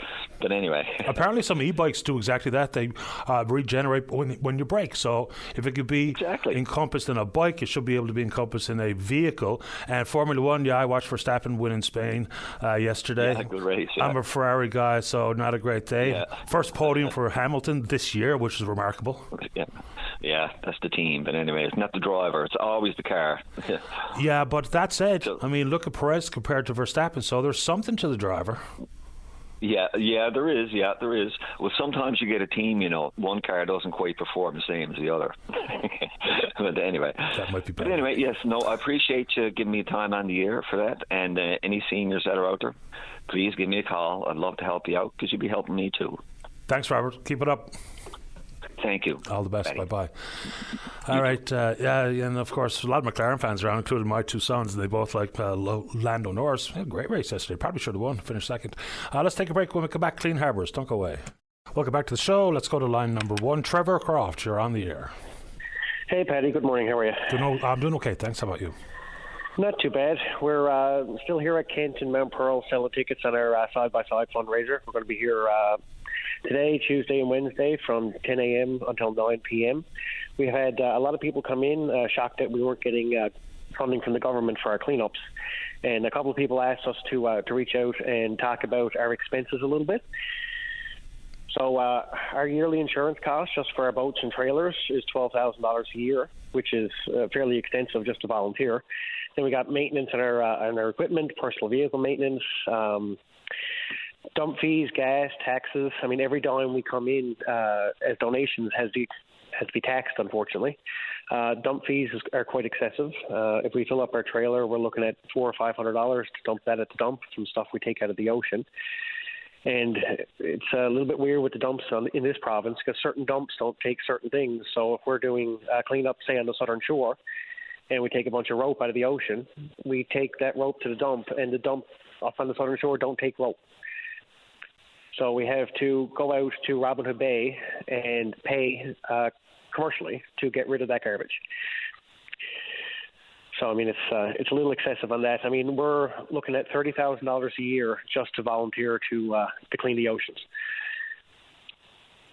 Which, when you add up the fact that you're doing such important work for all the right reasons, and yes, of course, there's going to be operational costs, but when we have, and you and I have had this chat in the past, when we've had all this type of consideration and commentary coming from different levels of government with environmental concerns and our own personal responsibility to, manage our own affairs regarding litter and dumping stuff in the woods and throwing things in the harbour. Well, if we've got experienced people out there willing to do this work, is much different than, picking up garbage off the side of the road. Actually diving and doing it takes some specialized training. So if you're willing to do it, we should be helping you. Absolutely. That's our biggest problem right now. I mean, we're grateful for all the support that people are after giving us through donations and ticket sales and stuff like that. But I mean, right now, that ticket sales and stuff is going to get us a couple of cleanups to keep our head above water, to keep our expenses in check. We really need some decent funding in order to continue what we're doing. And fair enough. So give the folks the details on the raffle one more time. Yep. So we are at Kent and Mount Pearl today, Tuesday and Wednesday from 10 a.m. till 9 p.m. We have $50 side-by-side tickets. The side-by-side is a $35,000 Yamaha side-by-side. And we also have $5 raffle tickets available. So you can drop in and see us, or you can e-transfer to cleanharborsnl@hotmail.com and use your password as tickets, and we'll get the ticket stub sent back to you. We'd love to have a chat with anybody who wants to come out and learn a little bit more about what Clean Harbours does. Doing good stuff. Keep it up, Trevor. Good luck. Thank you. Have a good day. You too. Bye-bye. So there you go. I mean, just if you go to their website, Clean Harbours Initiative, they've done over 50 dives, so 50 cleanups. They've taken out thousands of pounds of tyres and rubbish and ghost gear and all the rest of it. So anyway, good group there. That's Trevor Croft and Sean Bath. Let's go to line number 2. Neil, you're on the air. Hey, good morning, Paddy. How are you? I'm doing great. How about you? Oh, not bad. Paddy, I won't take much of your time. I had a bit of an unfortunate incident yesterday at a coffee shop franchise on Topsail Road. Went in, purchased a beverage, went outside to enjoy the sunshine with some friends, and I started to choke and was able to productively cough up. I had a piece of cellophane tape in my coffee cup about the size of your thumb, and a bit of a frightening experience, but I was okay. But I went back inside the franchise to express my concerns and was surprised to find that there was no supervisor or manager on duty, and the incident was over. I was quite calm, but the staff had no idea in the world how to deal with the situation. I was with friends, some of which were first responders, had things turned south for me. But had I been inside the restaurant, the staff seemed like they were quite unorganized and didn't exactly know how to deal with my concerns.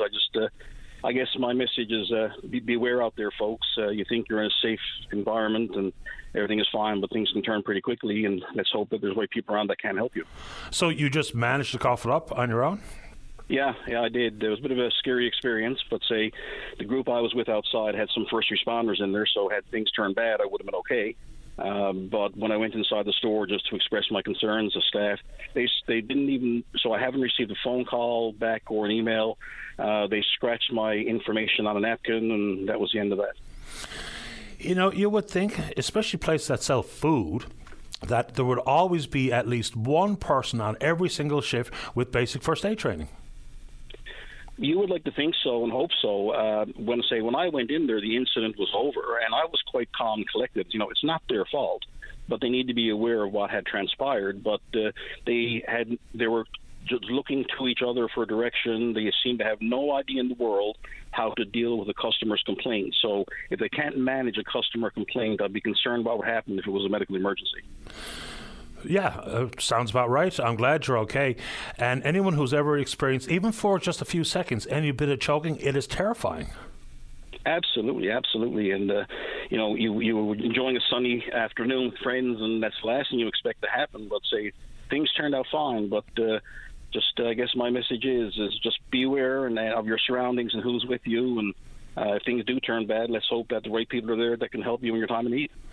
100%. I'm trying to think now, apparently we're not allowed to say the Heimlich maneuver anymore, some sort of copyright infringement, but, to just understand the basics of first aid, and I'll just take it a step further, is I've suggested this many times. I think it should be absolutely mandatory that at whatever grade, pick a grade, that every student in this province takes a first aid course in school. I mean, it could be the difference in life and death. There was a couple of years ago when they gave out those, I think it's on behalf of the Canadian Red Cross, these hero awards. One of them was for a couple of little grade 6s. One of them knew how to deal with his friend who was choking on whatever it was and was able to save his life. They were so far from anyone else. They're out in the woods fooling around, doing whatever they're doing. So I really do think that it's just so basic, is to take a first aid course. I worked at a hotel chain in the 90s in Alberta, and every single person took first aid. Period. Just like we all took the women's training. Just makes so much sense. Absolutely, and this is this is not a one-off fly-by-night, small restaurant. This is a major multinational corporation. You would think that there's standards in place for all of this, but it was not evident to me yesterday. Well, I'm glad you're doing okay, and it's a good heads up for everyone tuned into the program. Thanks a lot. Thanks, Paddy. Take care. You too, Neil. Bye-bye. Bye. Yeah, I mean, especially places that sell food, to not have the staff, made aware of, okay, here's what we're going to do if and when something like this happens. This is the person. Like in our office here, we've got a list of people who have first aid training. You know exactly who to reach out to, and whoever sees you in stress knows who they can call right here in our own little office. So those types of things make sense. Let's take a break. When we come back, we're talking about housing. Don't go away. You're listening to a rebroadcast of VOCM Open Line. Have your say by calling 709-273-5211 or 1-888-590-8626 and listen live weekday mornings at 9 a.m. Welcome back to the show. Let's go to line number 1. Good morning, Dr. David Brake. You're on the air. Hi, Paddy. I'm calling on behalf of Happy City St. John's to let public know, somewhat to our surprise, that on tomorrow the council is going to be debating a whole raft of changes to housing regulations that they had some brief consultation on through May, but it's popped up on the agenda, and it's after 71 pages of public feedback on these regulations, staff is recommending that nothing needs to change. No further changes to what they're proposing need to take place. I thought you said they were debating some proposed changes. Yeah, so no further. The changes that they initially proposed haven't been altered by any of the feedback they've received. Okay, give the folks some idea what kind of proposals we're talking about. Well, it includes allowing a second subsidiary unit inside your home. Currently, you can have a basement suite, but you can also have now a second one. And you can now, if you've got room on your lot, you can build a backyard housing unit. And there's a lot of other fine print changes to the regulations. I think what got a lot of concern from us and some other people is not so much what was in it, but what wasn't, because the purpose of the changes in the regulations is to make it possible to build more affordable housing and to get some funding release from the feds. We're going to be looking to get $10.4 million from them, but the city did a recent report to find out how many, what's the shortfall in affordable housing is in St. John's, and 1 in 5 households is living in unaffordable housing. That's more or less 10,000 households, and even the best case of this proposal actually achieving what they say they're going to do, it's only going to build us 280 additional homes over the next 3 years. So it seems like a really big gap in ambition between what these regulations changes and funded work would do and what the city needs to do. If you look at what other cities that are also responding to the same offer of funding have done, the gap is even more striking, because we looked at 6 other cities that are approximately the same size, and all of them had much bigger, were making much bigger promises. And it's not that we think necessarily that any of these changes, additional changes they might do, are right or wrong. We just like to have the city explain why its proposed changes are less ambitious than other cities, and what, if it's not this, what other things do they think they should do to address the problem? Or maybe just say, we can't address the problem, but at least, say, where's the connection between the size of the problem and what it's proposing, and be straight about it. Sure, but inside that $10.4 million that the city was able to secure from the Federal Housing Accelerator Fund, it was very clear. Subsidiary dwelling units, backyard suites, tiny homes were part of that money, also purpose-built rentals. And then, we're looking at population density and things regarding, mixed income, multi-unit developments, duplexes, triplexes, four-unit apartment buildings, those sorts of things. So they were all specifically part of the Housing Accelerator Fund, weren't they? Those are in the proposal, but as I say, if all of those things go through as it's described by those planned alterations, that was only expected to make a very tiny difference in what will actually likely get built over the next 3 years compared to what seems to be needing to.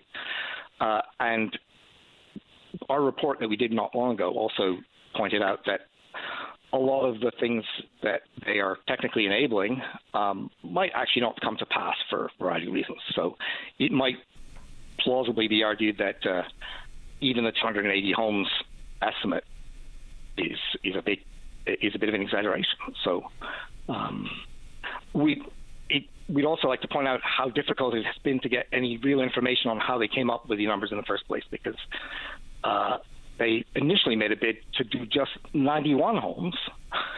Again, we're looking at 10,000 gap, and looking initially at 91 homes. They were actually suggested, the feds were pretty firm in saying, you should really set some more ambitious targets. Yeah, that's right. They sent us back. Yeah. They sent us back, but neither the first bid, nor the subsequent bid, nor the compromise bid, none of that negotiation took place in public. So we don't know why they come up with 91. We don't know why they then came up with 380, or how they came to 280. Like, none of that has been negotiated in public, and nobody until May has had any chance to say, hey, what about some other things you could put in there? Well, we did. A number of people did. They said, you could add more. Oh, obviously, there were also people who said you've gone too far. But we suggested you could do more. Others suggested maybe you shouldn't do so much. The net result is what's going before council tomorrow is, no, we were right. we should do exactly what we said we were going to do. Now, it's coming to it doesn't have to be that way, of course, and that's why we're on the phone to you. It's like it's open for debate at council tomorrow at 3 as to whether they want to reconsider or whether they want to pass what's currently being passed, get a hold of federal money, but then have this be a start of a conversation where, now that we're looking at this issue, can we now set some real targets? Set some targets for closing the gap that goes some visible way towards the problem, and measure that progress and actually have an open discussion about what might be necessary, not just with they had some discussion with developers. They haven't said whom. They did not have an open door discussion with developers, and they didn't have an open doors discussion with any other stakeholder groups. So how about laying out to the public what the city thinks it wants its affordable housing goals to be overall. Before we run out of time, give us one or two quick examples of what you think should be part of this debate tomorrow. Well, the one that's kind of easiest to count and measure, and again, we don't know whether it would work, but one of the things would be changing parking minimums. There are major cities, including Montreal and Edmonton, that have simply decided there should be no parking minimums anymore.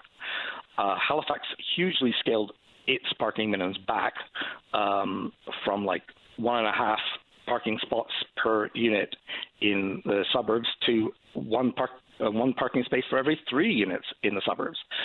That would certainly, and of course, there's a lot of space that needs to be set aside. If you are a developer, you own a lot, you need to set aside quite a bit of ground space for the additional parking. Of course, you can't do that in isolation. I would suggest if you want to talk about reducing parking minimums, then you need to talk about increasing the ability for people to get around without parking. So what we would call for, in fact, is not just a good look at affordable housing, but a good look at how to make the city as a whole more affordable. These are things that other cities have tried. I don't know whether they would work in St. John's, but I do know that it's not been up for debate. The best that most of the council has said about parking minimums and staff is we have agreed that it will be up to council's discretion to case by case decide to allow developers to build on with less than the minimum if they apply to us. But if you're a developer, are you going to put together a costly plan for space using lower than the minimum in the hope that you'll be able to get it through the council with that, or are you going to shrug your shoulders, put in the minimum.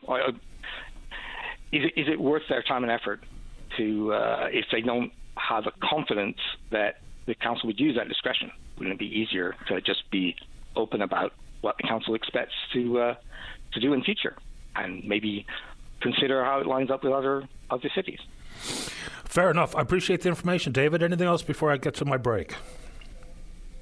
No, just to remind people, they can either tune in, but if they want to get their word in early, if they email council@stjohns.ca with their views, there's still time to let people in council know they'd like to have a good debate about this. And there's 2 more sessions of council after this one, so there is time over the summer for the council to go and have a think about all this.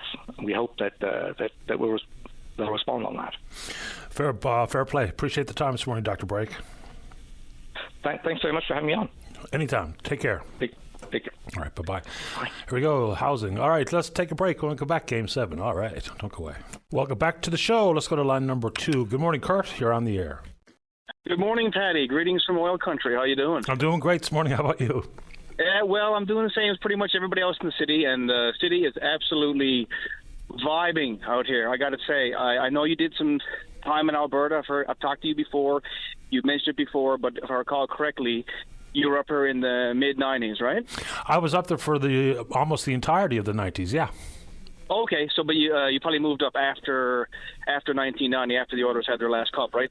You probably moved after that? Exactly right. The Oilers had won the cup, and we were in Alberta probably 2 weeks after that. That's when I moved there in 90, and I actually got home on Thanksgiving Sunday of 2000. Okay. So needless to say, I'm not sure if you made any games or not. I assume you did, whether it be Calgary or Edmonton. Yeah, but my wife and I, we moved out here in, oddly enough, 2006. We had just lost the cup. We watched Game 7 at a friend's house when we lost the cup to Carolina. Yeah. In 2006, we moved out here literally about 2 to 3 days later. And it has been a long struggle, a long 18-year struggle to get back to this position again. And I got to say, I'm not sure what. I know you're a huge hockey fan. I'm not sure what games you've been to. I know you're Habs fan in particular, but to be in a city when you are this close to the Stanley Cup is absolutely insane. And any Oilers fans, and I know most people back home, you're either into the Habs or the Leafs, and maybe there's some Boston fans, things like that. It's mostly Habs and Leafs. But to any Oilers fans in Newfoundland right now, I know it's later, 3.5 hours later, with the puck drop. But if you can stay up tonight and root the Oilers on, it would be absolutely amazing, because there's a lot of Newfoundlanders, a lot of expats living out here that are sporting the copper and blue, and it's an amazing thing to see if you're actually here in the city. The flags and the oil derricks in the back of the trucks and the windows painted up and jerseys everywhere and T-shirts and hats. It's a very exciting thing to see. I'm not sure. Have you personally been in a city while the team is in the finals? I think I've been to a couple of playoff games, both in Calgary and in Edmonton, probably half dozen in total. Actually saw Gretzky play for the Kings in the playoffs in Edmonton. In the finals, I don't think I've been in the city proper during the finals, but of course, when you talk about Edmonton or Calgary fans, when they've been in the finals, the entire province for the most part is on wheels. But yeah, I've experienced that type of buzz. At Edmonton, most people prefer Calgary for some reason. I like Edmonton, I really do. I've always enjoyed my time in Edmonton and the games. When we were working in Jasper, sometimes, and this is not great advice for anybody, but we'd hitchhike to Edmonton, go to the game, and catch the last bus back that night. So we used to go in and out. I've been to dozens of games in both of those cities. Okay, that's quite the excursion. But it's an exciting time, and I got to say, it reminded me of moving out here. So I thought it'd be a great opportunity to call you up and give your greetings to back home and root Edmonton on as well, because I don't know where the last 18 years have gone. I can't answer that. I know they're gone, but I don't know where they went. But to be in this position again, everybody here is beyond excited. The city is just it's vibing right now. It's electric, and if we do win tonight, now I know we're not in Edmonton, we're in Sunrise, Florida, but that's not going to make any difference. The city is just going to light up, and a lot of people are going to call in sick tomorrow for obvious reasons. A lot of work is not going to get done. Let me just say that. Yeah, I mean, I don't know if it's going to be one of the greatest comebacks of all time. Of course, it has been since 1942, where a team down 3-0 in the finals has come back to win. The Leafs beat the Red Wings. So it's a long time since that very unique outcome has been part of the conversation. Edmonton has won a cup since 1990. The country hasn't won one since 1993. And in this series, Edmonton has outscored the Panthers 18-5, I think it is, in the last 3 games. And just curiously, on Saturday I was just sitting around and was looking at what the prices for a ticket might be for Game 7. The cheapest ticket tonight in Sunrise, with all the applicable fees, is $1,250. The cheapest one. That's really cheap. I'm not sorry to say I haven't been able to, or unfortunate to say, I should say, I haven't been able to get to a playoffs game because it's just not in the. I'd love to, but I mean that's another conversation. Is the price of tickets? That's I mean that's not just hockey games, it's concerts, it's everything. People talking about the cost of going to an event. But either way, I'm quite content to just watch it at home. But if we take the cup home tonight, one thing I guarantee you I'll be a part of is the celebration. Just the idea of seeing that cup going down. I don't know what the route would be. I mean, I'll cross that bridge when we come to it, or if we come to it, hopefully. Right down Wood Ave. Exactly. Yeah, we'll play White Ave or Jasper Ave or 109 right in front of Rogers Place. I don't know what the route would be, but to see McDavid and to see Draisaitl and to see Hyman or whoever just in their rigs hoisting up the Stanley Cup, that's something you'd never forget. A memory like that. I don't care how I get down there, probably take the bus, but it's one of those things that you kill to see. It would be absolutely amazing because I've never seen the cup in real life. I certainly haven't seen any celebration. So while I'm up here in this city, working my career and cheering for the local team, to be able to do something like that would be something I would never forget. It would take the memories with me for the rest of my life. So I'm really cheering for the Oilers tonight. And anybody home in Newfoundland, I know watching hockey in Newfoundland can be rough, especially if it goes into overtime because it's so late.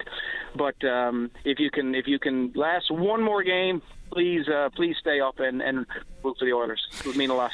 Yeah, I've seen the Cup several times, not only at the Hockey Hall of Fame, but I've had buddies. Well, I saw when Michael Ryder brought it home, when Danny Cleary brought it home, Derek Clancy brought it home. He was with the Pittsburgh Penguins at that time. He was a good friend of mine. I played hockey all the way through with Clancy, so I've seen it that many times. Oh, of course, I was up close and personal with the Stanley Cup last year when Alex Newhook brought it home. We had just an amazing time, and the parade in town was unbelievable. So I've had my hands on the cup several times.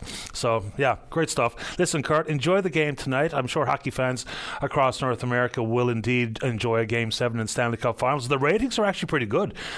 Game 6, I think there was almost 10 million viewers across different platforms. Of course, that does include any streaming that people might be able to avail of. So the buzz is real, and I'm looking forward to it. It's been a great series. And McDavid has just decided he's just going to take the team on his shoulders. I mean, add to it Hyman, the most goals for any active NHLer in the Stanley Cup playoffs. He's got 17. That's more than Crosby or Ovechkin. Then a guy who's having a real banner year in a come-out season, Evan Bouchard, who's just a fabulous defenseman. Now, he's a little bit sketchy in his own end sometimes, but he's great offensively and has an absolute hammer for a shot. I think we might have lost Kurt, did we? Anyway, Kurt in Edmonton obviously jazzed up for Game 7 tonight. And fair enough, Dave. My drop sign isn't even there. I can't deal with that call. So you're going to have to drop Kurt on our behalf. Okay, let's take a break. When we come back, still plenty of time in the program to speak with you. Do not go away. Welcome back to the show. Let's go to line number 4. Good morning, Kathy Porter. You're on the air. Oh, thank you very much, Patty. Appreciate you taking my call. No problem. I'm calling today as a member of a new group. We're called Action Now, and the action we're talking about is about intimate partner violence in this province. We've come together because of recent historic events. This is not a new issue.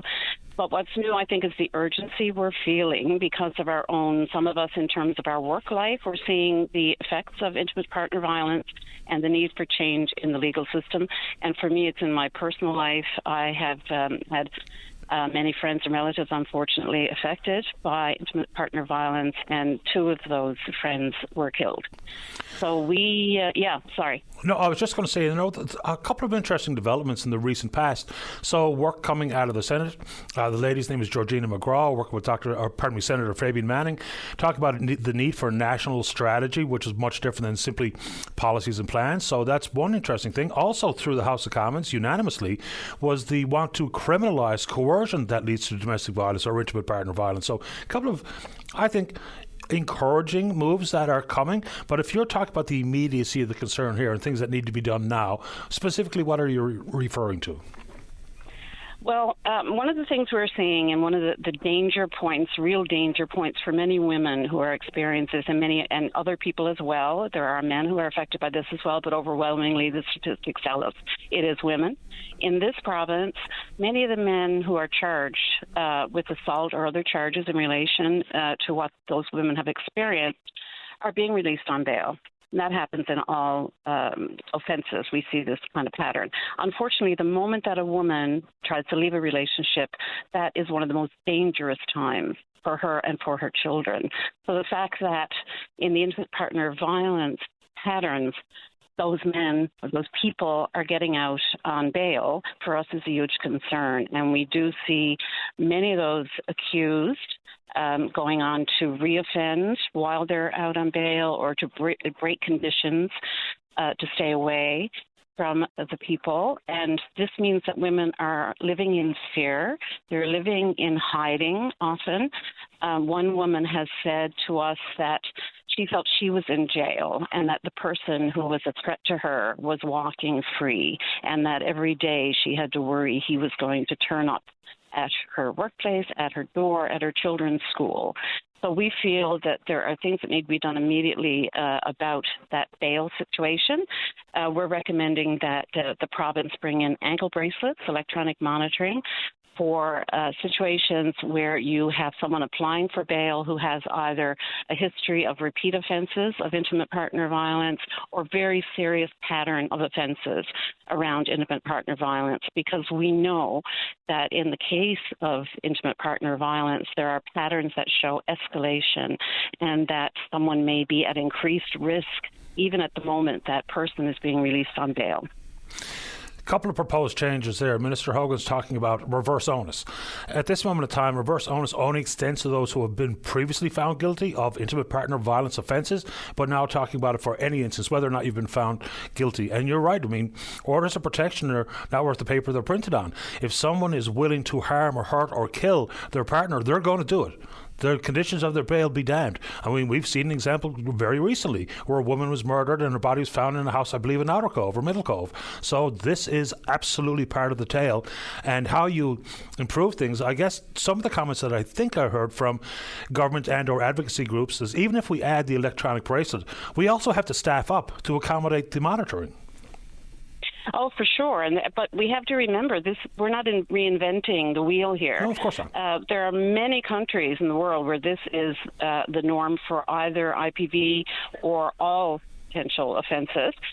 Places like PEI and Quebec has a really interesting system that they're implementing now that involves monitoring the people who are required to wear the bracelets. And it's not for everyone. As I said, it's a condition of bail that could be applied, and we need to have that condition available. I think that you mentioned other things, and for sure, I mean, one of those things when we come to the conditions, other conditions that are set on people who are released on bail after offences like this. We see in this province, and I've sat in court and seen this myself and other members of the committee had, there's very little consistency in how these conditions are set. Judges are all over the place. At times, conditions can be vague. They may not involve a curfew. And quite often it makes it impossible for police who, when women report breaches of the conditions, to actually determine that there was a breach because the conditions are vague, they're imprecise, and open to interpretation. So we're calling on training as well for judges and a a greater awareness within the system that these conditions can't be at the whim of an individual judge. They have to be consistent, clear, and enforceable. And I suppose I should offer a bit more information on reverse onus, because that is an important change here. At this moment, the Crown has to prove that the accused does not deserve bail, versus the individual, the accused, have to prove that they do deserve bail, which is, might sound like splitting a hair, but it's really not. And so it's not. No, I completely agree. Yeah, absolutely. Reverse onus is important. But also, we have some new changes to the criminal code that came in January that actually require judges to take into account the fact that when they're doing bail hearings, that the offenses are related to intimate partner violence. But I sat in court in one particular instance after January 4th, when those changes came in, where the judge did not mention intimate partner violence to the best of my recollection. So there's an education piece there, but the federal government has stepped up and has included in a couple of sections in the criminal code requirements that judges at least consider intimate partner violence before they let someone go on bail. Yes, because Minister Hogan can indeed put forward proposals, but the Criminal Code of Canada, as a federal law, can only be changed by the federal government. Exactly. And hopefully, with what Fabian Manning is doing and Georgina McGraw, who's been a great inspiration to our committee, I hope that many of these things will change. But that kind of change takes time and it's needed. But we decided to focus on things that could make a difference and they actually save lives and save quality of life for people right now that are all within the capacity of the provincial government. And that's what we wanted to point out to Minister Hogan. And he gave us a very good hearing on that. And we're optimistic that we'll see some concrete results. I appreciate you making time for the program. Anything else you'd like to offer this morning, Kathy? Well, I think, I want to mention Georgina McGraw again, because she's drawn attention to this issue when people are charged with non-fatal strangulation. So when an assault has included an attempt to kill someone by strangulating them, cutting off their blood supply or their air supply. I think most people wouldn't be aware, and I think some judges may not be aware that that is one of the most significant indicators that someone will be murdered by their intimate partner. So that any judge who is looking at a list of offenses by somebody against an intimate partner, if they see that charge, they should red flags should go up all over the place. And we're recommending that they should give serious thought to keeping that person in jail until their trial, because we think it's so dangerous for people like that to be out, particularly in the environment where conditions are not enforceable and where we don't have electronic monitoring. It's just too dangerous. Fair enough, Kathy, and these are important changes or proposals. I appreciate your time this morning. Thank you for the call. Thank you very much. You're welcome. Take good care. Right, bye-bye. Before we get to the break, let's go to Branch 1 at the Royal Canadian Legion. Good morning, Jennifer. You're on the air. Hi, Paddy. Hiya. Happy Monday. Happy Monday to you. This weekend, a Canada Day weekend dinner and dance, stuffed chicken or roast beef dinner, music by Jeff Strugnall. Members, obviously, it's $25. Non-members is $30. So we still got probably 30 or 40 tickets left, but we're trying to get it out there so more people to come. Absolutely. And usually these phone calls lead to a few ticket purchases, so let's hope the exact same thing happens. Yeah, flipper dinner, I mean, that was well over 200 that we had from eat-in and take-out, right? Terrific. So, flipper roast beef. So we do a phenomenal when we put it out on over the year, right? So give us the number people have to phone to get some tickets. Yep, 579-8300. You can call or you can stop by. And like I said, there's always somebody here from 8:30 Monday to Friday till 12 o'clock that night. So there's lots of ways to get the tickets, right? Thanks for this, Jennifer. Good luck with it. All right. Thank you, Paddy. You're welcome. Bye-bye. Bye. All right, before we get to the break, so I mentioned off the top, and this has been in the news for a while, people of the province can now access their personal health records online. Of course, there's a couple of eligibility things, like you have to be 16 years of age or older, MCP card, valid driver's license, or a government-approved or government-issued photo ID. But of course, when we talk about all the personal information that is now going to be available online, and it's going to be one thing for accessibility and efficiencies, but there's also what the so-called balancing act. Dr. Jonathan Anderson is an associate professor of electrical and computer engineering at Memorial University's Faculty of Engineering. He's got a great quote in the news story. So talk about the balancing act. The thing about balancing acts is you can lose your balance. Dr. Anderson, right after this. Don't go away. Welcome back to the show. Let's go to line number 1 and say good morning to Dr. Jonathan Anderson. He's an associate professor of electrical and computer engineering at MUN's Department of Engineering. Good morning, Dr. Anderson. You're on the air. Good morning. Welcome to the show. Thanks for having me. So obviously you are feeling good about the protections associated with this personal health records online, given the fact you've applied for it, simply waiting for your code in the mail. So what gives you reason to be cautiously optimistic about this? Yeah, so I think a key premise or a key principle in privacy is that we want users to be in control of their data, to be able to make informed and reasonable and protected choices.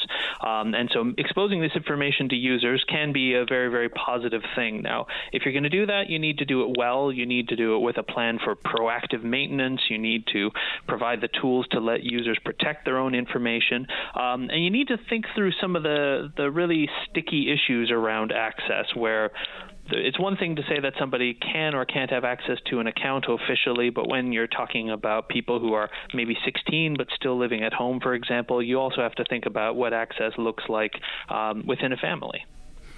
So given all of that and the protection inside the system, looking back to 2021 when the cyber attack on the Meditech system, and the report coming from the Privacy Commissioner said the red flags were there, but they were not acknowledged, the work had not been done. So what has changed, to your understanding, to ensure that the further protections have been acknowledged, the gaps have been filled? So something that's actually really positive is when you design these kinds of systems with the assumption that they're going to have some kind of connection to the internet, where there's all kinds of bad people on the internet trying to do all kinds of bad things. And when you build systems with that kind of a mindset, then you need to harden them from the get-go, as opposed to if you have something that was originally created to be an offline, disconnected system that only trusted people could access. Well, then it could grow up in an environment where it didn't have the kinds of protections that, say, a web-facing system would have. So actually exposing things to the big bad internet, or rather I should say planning to expose them to the big bad internet, can actually lead to a more robust design in the first place. So what do individuals need to know, and or governments or organizations, businesses? Because cybercrime is underreported, we know for sure. In this country it's underreported, because whether we talk about multi-layer authentication, and people have the very basics of change your password frequently. So talk about some protections that I can incorporate. Yeah, well, actually, the change your password frequently thing is actually really poor advice. That's something that is no longer considered the best practice. And so people who design systems that are going to be used by a wide variety of people, or all people, they need to build things where the accessibility, the usability, and the security all go hand in hand, so that they can be aligned and so that people are motivated to do things the right way. And the easiest way is to do them the right way. That's kind of why it's important to give people options of different ways of doing this multi-factor authentication. Like the current approach of sending an email is pretty good, and it's a lot better than sending a text message. However, it's better to have even more options, and I think that's the kind of thing you might see in the future, so that people have the ability to integrate that with like the really, really strong password managers on their phones and that kind of thing. Computer security has long been important, but never more so than today. And it's only going to get worse in the future because the level of cyber attack and the nuanced approach that the hackers are taking, they're inside a lot of our organizations, businesses, and governments at this moment in time. So I'd like to get your reaction to a recent report coming from the country's Auditor General, Karen Hogan, say that the country is simply not up, nor does it have the capacity to effectively police cybercrime. Talk about the disconnect between the RCMP, the Communications Security Establishment, the Canadian Centre for Cybersecurity, the CRTC. So if the Auditor General says the country is simply not prepared for what is a growing problem regarding cybersecurity, how did you read that report? What was your takeaway? Yeah, so I think there's lots and lots of systems that we've built, including very critical infrastructure, that they weren't designed to be resilient to an external attacker, to somebody who would be trying to cause mischief, because they were assuming that these things would only be interacted with by trustworthy people. I think the rose-colored glasses are finally coming off in a lot of sectors, and I talk to people in varying sectors who some are 20 years ahead of others, but I talk to people who everybody's taking their rose-colored glasses off and saying, you know what, there are threats, there are adversaries, we need to do a better job of how we build things and how we protect them. We need to revisit fundamentals. We need to get back into maintenance, because, cybersecurity is a really, really exciting word, and it is very exciting. Maintenance is a much less exciting word. But you know what? An awful lot of having a good defensible posture is about things that sound as boring but are as important as ongoing, regular, proactive maintenance of software systems. So I think the good news is that people are starting to realize that there's a problem, even in sectors where they didn't used to think about it, and now they're starting to talk to each other, and that's a positive step, but there's a long way to go. I'm not so sure how to frame this question. I'll just do my best. What should we consider regarding the growth in artificial intelligence and deepfakes, being able to bluff your way in because they're very sophisticated algorithms, and so things might look really innocuous, but it could be the epitome of the Trojan horse. So what's the concern we should be sharing and talking about regarding artificial intelligence and cybersecurity? When it comes to deepfakes, once upon a time, people used to say, well, you can't trust what's printed in a newspaper, but if there's a picture, then it must be true. Right. And obviously we got over that. We've learned that it is indeed possible to fake an image, and we don't so much judge the image based on characteristics that we look at, but A, is it plausible, and B, what's the source? Is it a trustworthy source? And I think that people whose job it is to provide accurate information are going to have a lot of work to do to build assurance for people that, yes, we have ways to make sure that we can guarantee that what you see through our channel is in fact what is accurate and what is correct. I think there's not going to be a way to reliably say this video is fake or this video is not fake. And so you're going to have things like happen now for photographs, where if a photojournalist makes the sunset slightly redder, they can get fired, because that is considered an unacceptable form of alteration, because they know they're in a trust business. And I think the same thing is going to be true for video and for audio, because it's just too easy to fake.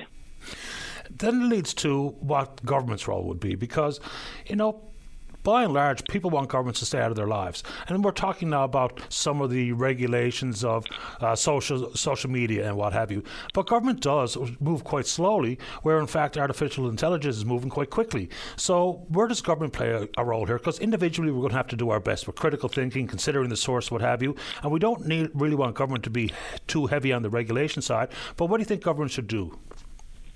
So I think that there are ways in which governments are already in our lives. When we're talking about the infrastructure that we're depending on that's coming under attack, government is fundamentally in the business of making sure that the lights stay on and that the sewer gets treated and all that kind of stuff, that the transportation systems are accurate and safe, that the navigational information being broadcast to ships and planes is all accurate. Governments are fundamentally in that business.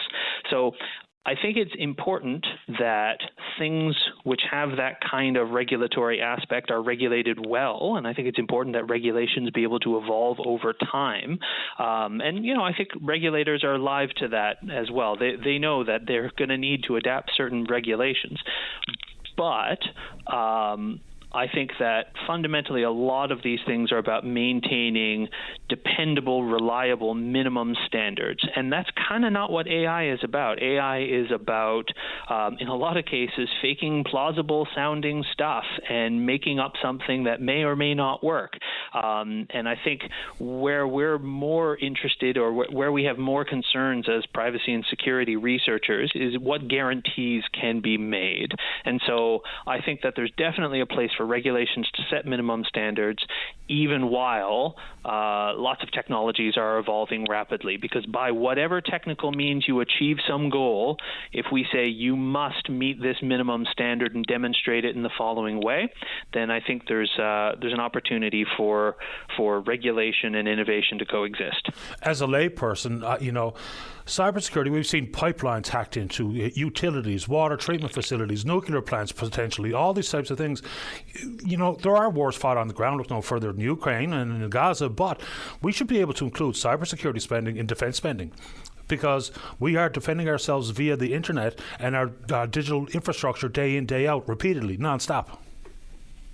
Yeah, so I mean, the accounting stuff is kind of beyond my realm of expertise, but definitely I think that cybersecurity defense is an absolutely critical aspect of defending critical infrastructure. That's a way of defending our national security, economic security, environmental security, all the rest.